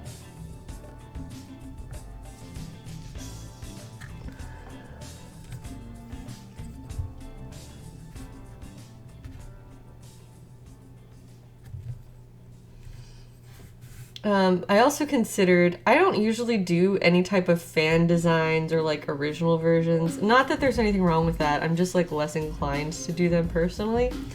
But I've thought about, what if I did Zelda, what if I did Gerudo Zelda, basically, where it would be the exact same outfit or more or less the same as the one that Link wears when he's in disguise as a girl. But it would just be like Zelda's color scheme or whatever, and I would just be as Zelda, because I know several other people that want to do Gerudo Link, which is not a problem, and I'm always happy to like, I mean, there's always going to be costumes overlapping, but it's like, if other people in my life already want to be Gerudo Link, maybe I should be Gerudo Zelda and then just hang out with them. That's more of like my motivation to not do multiples, or rather, instead of doing multiples, I'm more inclined to want to cosplay with other people. And so, yeah, that's all I'm saying is, not that there's anything wrong with doing the same costume as my friends, but if I can make a different costume to wear with them, then that's more rewarding for my efforts, I think. So I think Gerudo Zelda would be fun, just because people would still get it. I think. And it would look just like the Link, except I would be Zelda. I don't know, what do you think?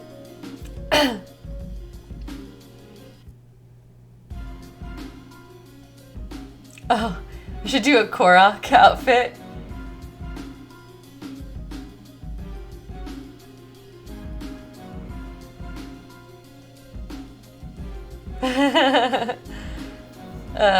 Metal Jenny says they remember seeing Gerudo Princess Zelda cosplayers back in like the mid 2000s. That's interesting. I mean, that's really, really cool. I've never seen or heard of somebody else doing that, so I would love to see it. If you ever find a picture of that.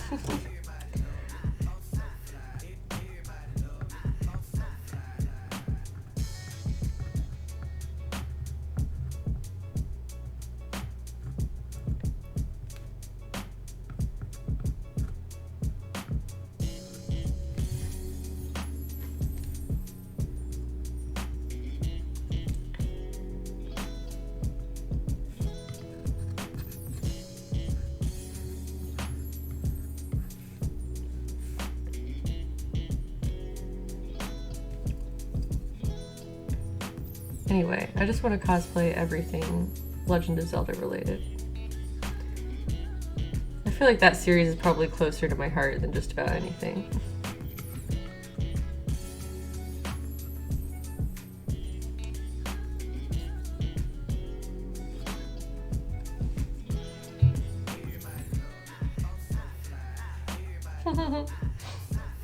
Yeah, I would love to do like a silly looking Korok costume. It wouldn't be like super accurate, it would just be ridiculous.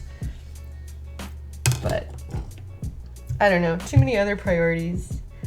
I'm always torn between making things that are really beautiful and making things that are just stupid.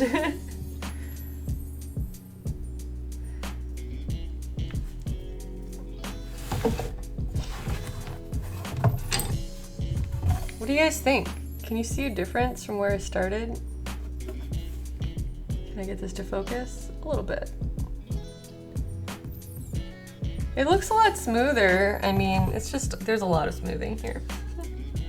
Which is why I'm not going to do 100% of this on stream because it would just get really boring probably.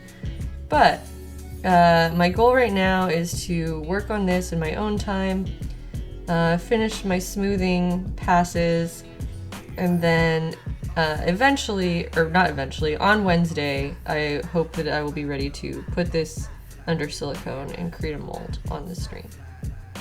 So that's my goal right now for my schedule.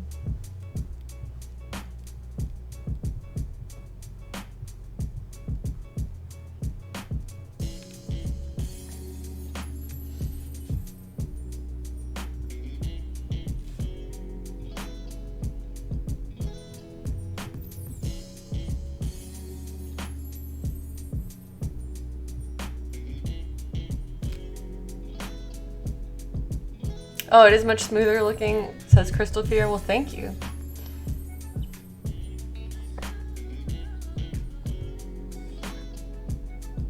Oh, that's cool. Dragon Rider is doing like an original character model. That sounds awesome.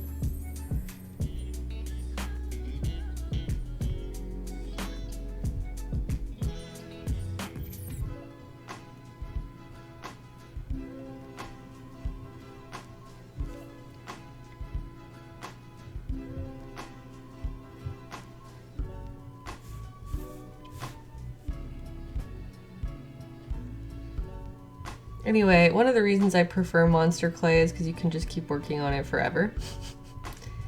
I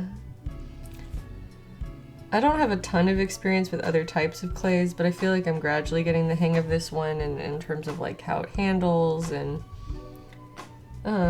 methods for working with it. I've seen people just sculpt incredible things out of like polymer clay and stuff, but I don't know that I have that skill to do something like that. And one of the safe things about sculpting with monster clay is that you can just keep working on it forever.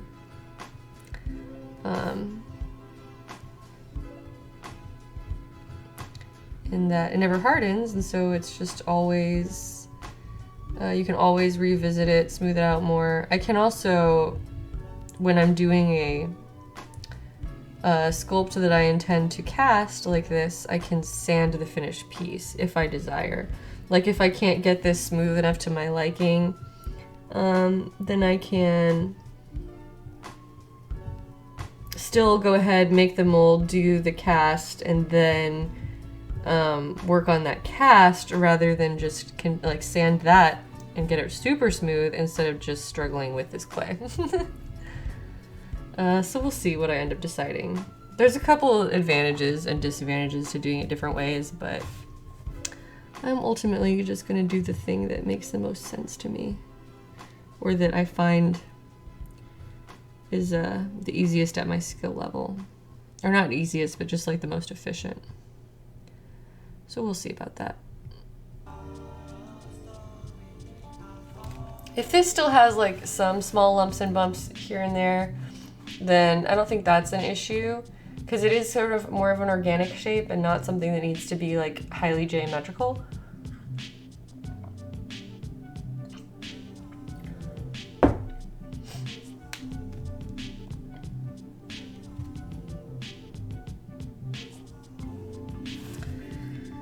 But yeah.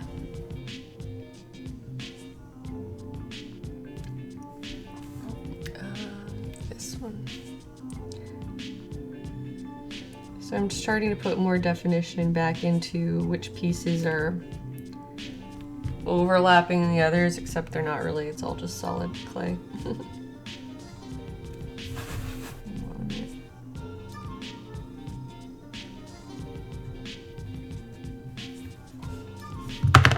Ugh.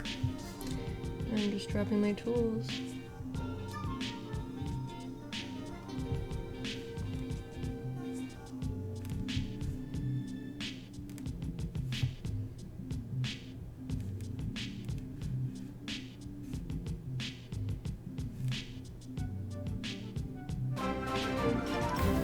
Hey, Pastel Monster subscribed. Thank you. And hello, Pastel Monster. She says, smooches for Heidi. Hello, friend. Welcome to the stream. I'm just chilling here sculpting stuff. Trying to make this Arwen brooch. Trying to be an elf babe, like usual.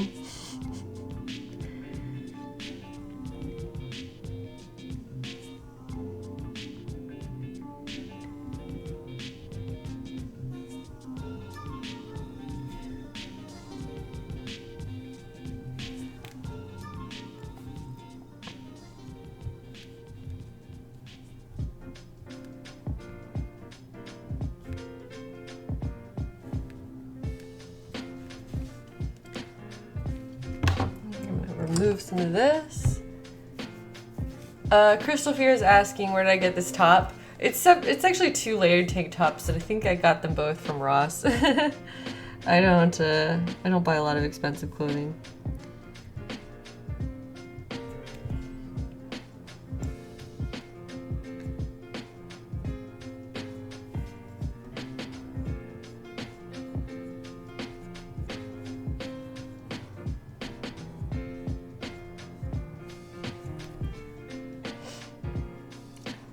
Hella elf babe. Oh, Pastel Monster is about to stream as well. Well, good luck. Thank you for stopping by, and good luck with your stream and all of your artwork, and have fun, and I'll see you later.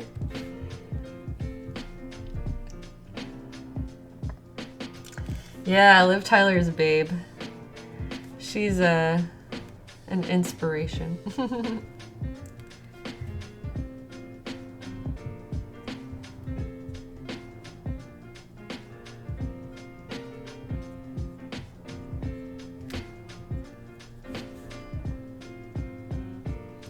All these tiny intersecting lines are a huge pain in the ass, but we're making progress. It looks so much better than it did before when we started this stream.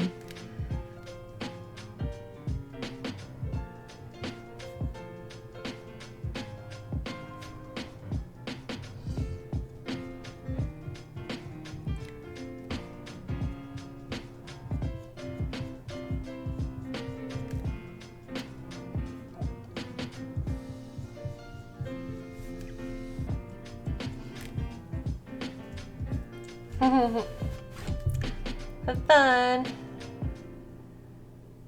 That's okay. It is almost 3.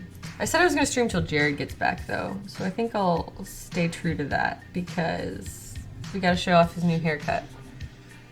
I'm going to try to, we'll see, maybe if he takes a really long time, I'll have to end my stream before then.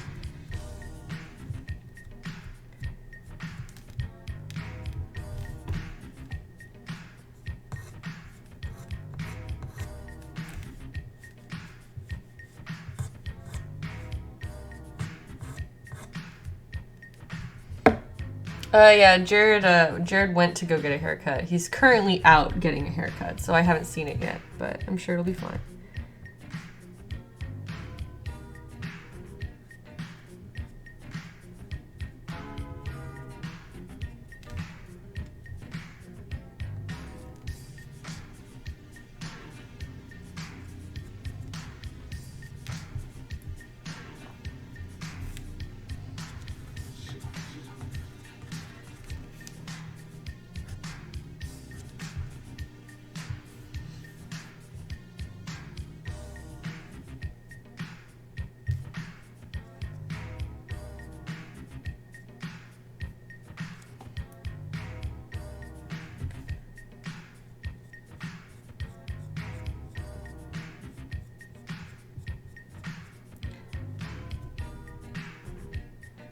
I also hope to start sewing this mock-up in the next couple of days. It's going to be my main work goal for next week is to get the mock-up of the dress ready. So like usual, I'll probably do most of my sewing behind the scenes because it's just harder to make it interesting on stream. But I should have some progress to show from that.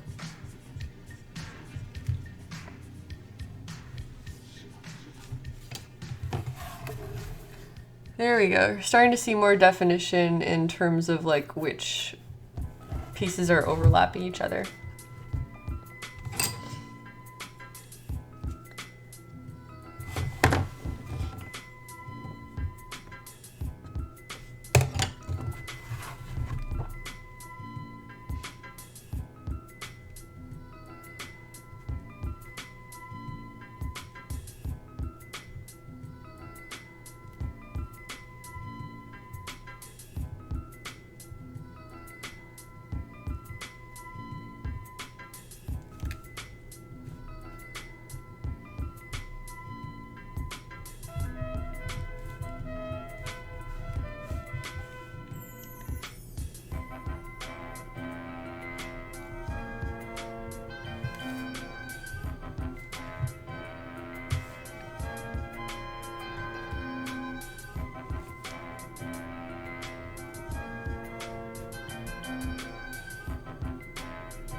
Cannabis Ash is still on about Rogue Galaxy. Oh, that's cool. I like Rogue Galaxy too. That was a really fun game. It was actually one of my faves on PS2, but I don't think I ever beat it. I got pretty far. I don't know. I had a bad habit of abandoning RPGs after like 10 hours. I would get just far enough to like get invested, and then I would just get distracted. I'm pretty sure I made it farther in that one though. I think I made it like 20 or 30 hours. I don't really remember. It's been so long.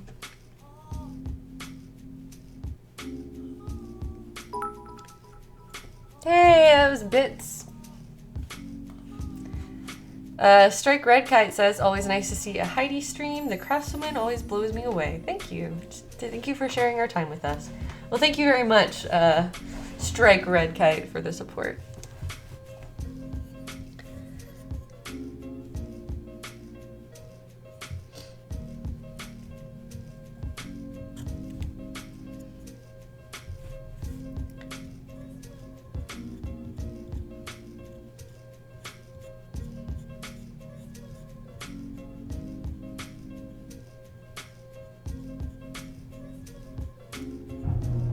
Hey, that's the sound of the garage. Okay.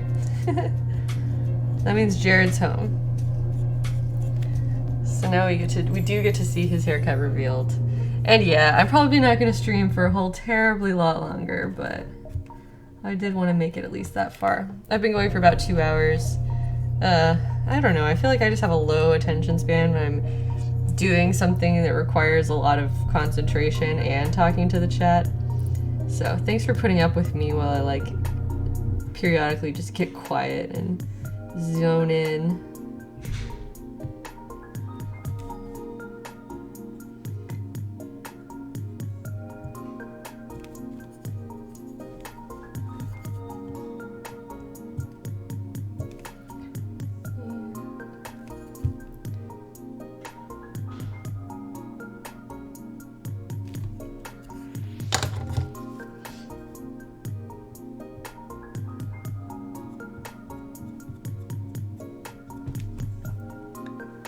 Jared! Yeah, I'm gonna end pretty soon though, but I promised my chat that they could get a look at a new haircut. No. Don't you want to come and say hi? No. But you look so cute. No, I gotta go take a shower. Fix it. Are you sure? Uh-huh. But they want to see. A glorious goo says, we gotta see it. Only if 10 people sub all in a row right now. Ugh, don't manipulate them like that. Can I? Fine. Jared would be handsome boy, the haircut. I have to go shower and fix it up. Jared has to go It's shower. rough. I went to a new place. Jared, please. Anyway, there, he's looking cute. He's looking cute. Thanks for gracing us. Thanks for humoring me. I love you. Enjoy your shower. Anyway, there you go. There's Jared's haircut. He's back.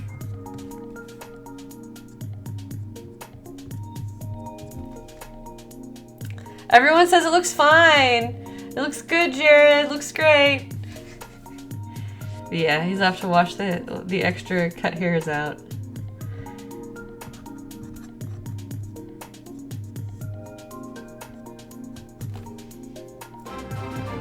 Hey!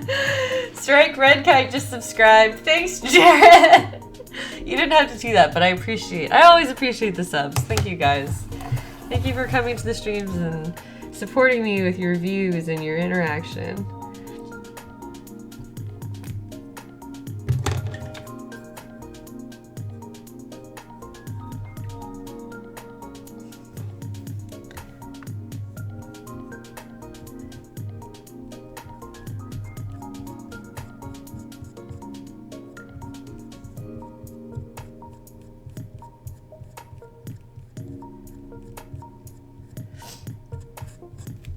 Anyway.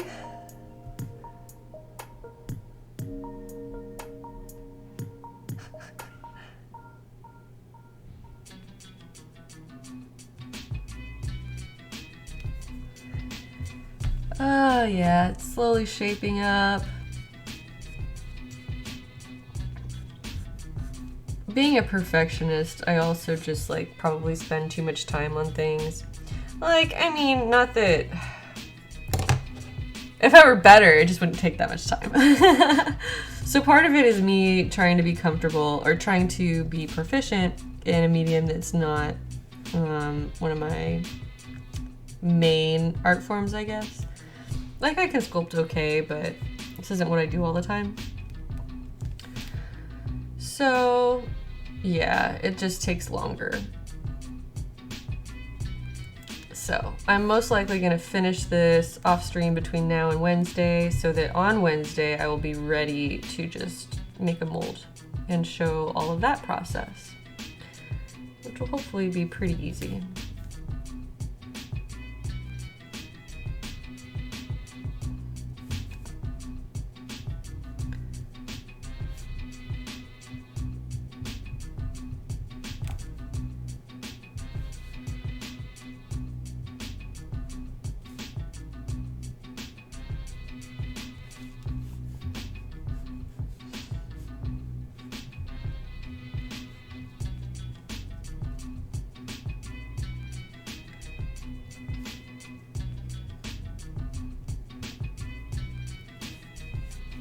Yeah, I just like jamming and listening to music and just kind of like zoning out on my sculpts.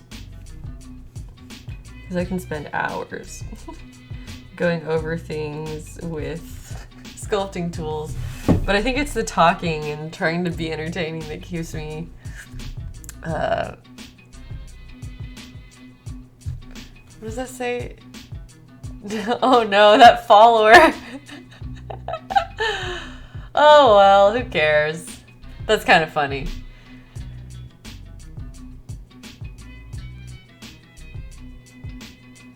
That's really funny you guys are talking about it in the chat. Now, oh yep, getting hosted. Interesting. Yeah, I don't care. I don't care. If you're watching this on YouTube later, you'll probably be like, what the heck is going on? But yeah, best is to just not bother. Not give them the attention that they're so desperately seeking.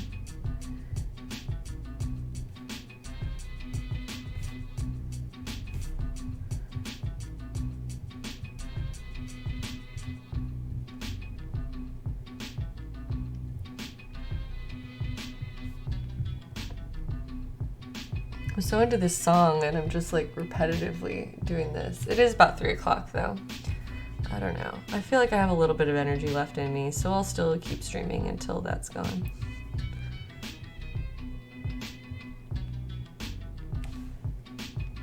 Jared and I have been watching the new A Series of Unfortunate Events on Netflix, which I read a lot of the books when I was younger, but I never finished the series, so I don't, no spoilers. I don't know how it ends or anything like that.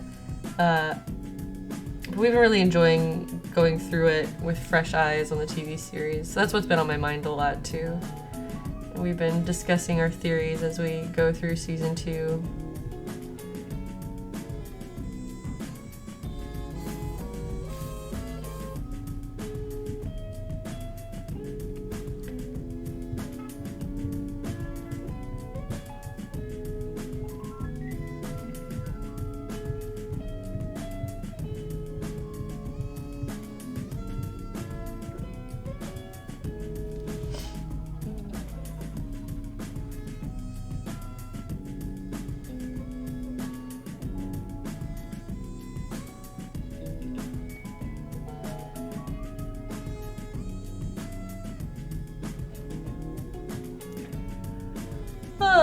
Anyway.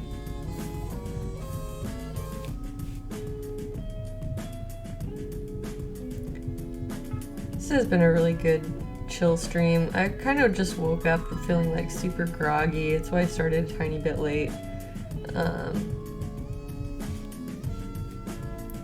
But this has been nice and therapeutic and has put me in a better mood.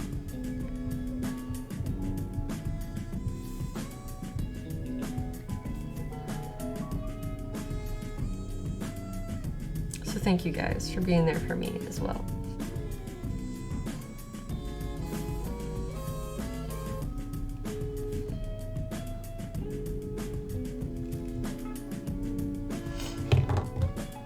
Too many books in it are funny. Relatable.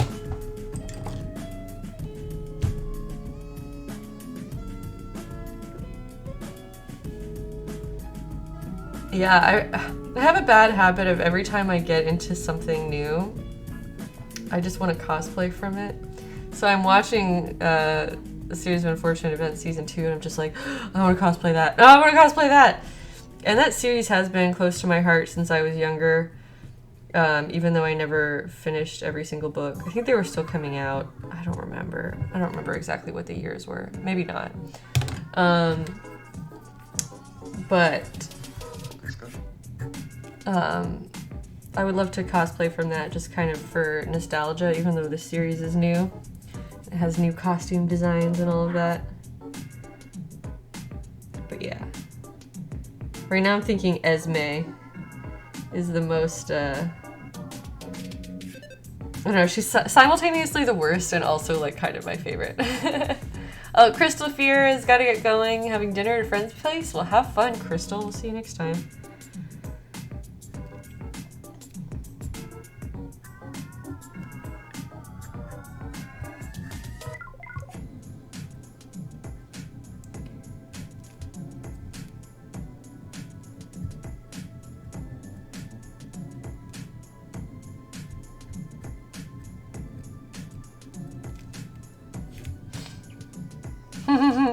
Atlantean Angel says the same thing. They have the same problem, but with writing instead of cosplay, and needs to finish fan fiction for every new thing they get into. I definitely have felt that too. I used to be really into fan fiction. Not like recently, but like in my younger fandom days, like high school, Heidi wrote a lot of fan fiction. I wrote a series of unfortunate events fan fiction actually. Back when I was that age. That's kind of crazy. Anyway, now my version of fan fiction is just like becoming the characters, if that makes sense.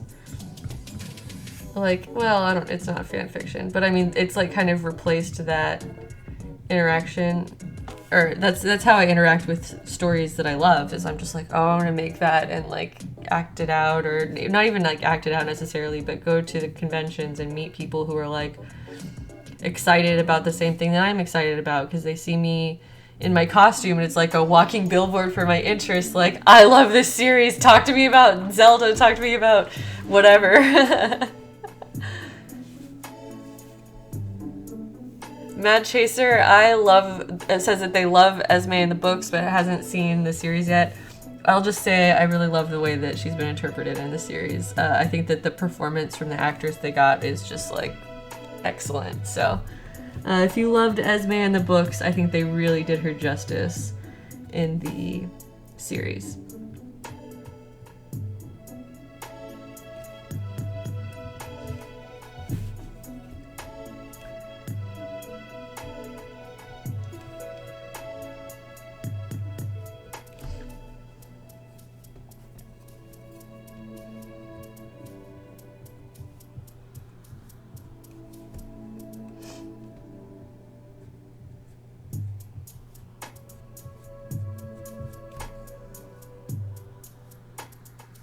Ooh, Primate Gaming says they just finished their first Sculpey piece, waiting to take it out of the oven. Well, that's fun. I've never worked with Sculpey before. I like working with this clay because nothing's permanent. I can always keep changing things. And then, for those of you who missed it last time, but this is designed for casting. So what I'm sculpting right now is not going to become a final part of my costume. It's just going to be molded and cast, and then the cast will be a final part of my costume. So that's what we're doing here. And this is the belt, or not even a belt, but it's like a buckle on Arwen's dress from Lord of the Rings. It like hangs from the ribbons on her dress, and I'm pretty happy with how it's shaping up.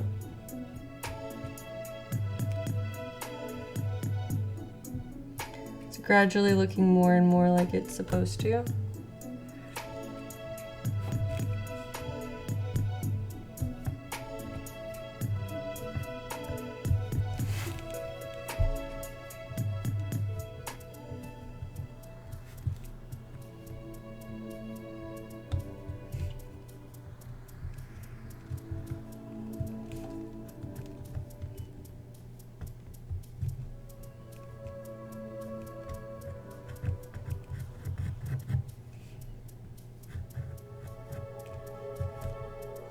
That one probably needs to be connected better.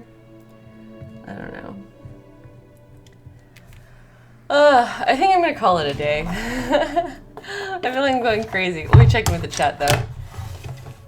X-Files fanfiction? Everyone's still talking about fanfiction for their series.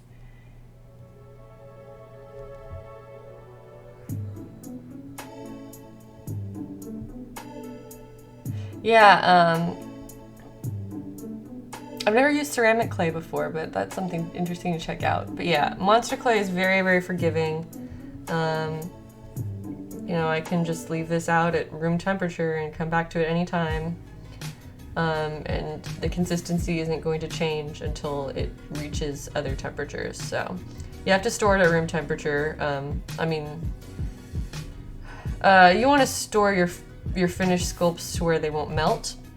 And you want to store your like extra clay at a temperature where it won't completely melt and separate. But otherwise, it's good to go, and you just kind of like come back to it when you want to. But there we are. There's definitely some. Try to get it to focus. There we are, sort of. Getting a little bit more fine detail, a little bit more smoothness, and a little bit more evenness from the different pieces. This looks really uneven, but it's actually just a stain on the background. Anyway, it is looking pretty okay, I would say. It's not quite where I want it, but it's starting to look better in general. So I'm gonna come back to this. I'm gonna do a little bit more sculpting in my own time between now and Wednesday, and then on Wednesday I will hopefully be ready to make a small one-part mold, which is basically we're going to build some walls around this piece on this board, and then pour liquid silicone into it and let it set up. And if I have enough time, maybe I'll let it cure during the stream and take it out. We'll see how it goes. So yeah, lots of little progress. It's kind of hard to see the difference between where we started, but it's certainly a lot different than when we started today. And I'll try to do the rest of my changes and get it ready for Wednesday. And then I'll teach you about molding and casting for small pieces like this. And yeah, hopefully that'll be interesting to you guys. Anyway, thank you all so much for tuning in and hanging out with me today. And I'm looking forward to getting this underway and like ending up with a finished piece, at least one finished piece of this costume really soon. So I will talk to you guys later, and see you next time.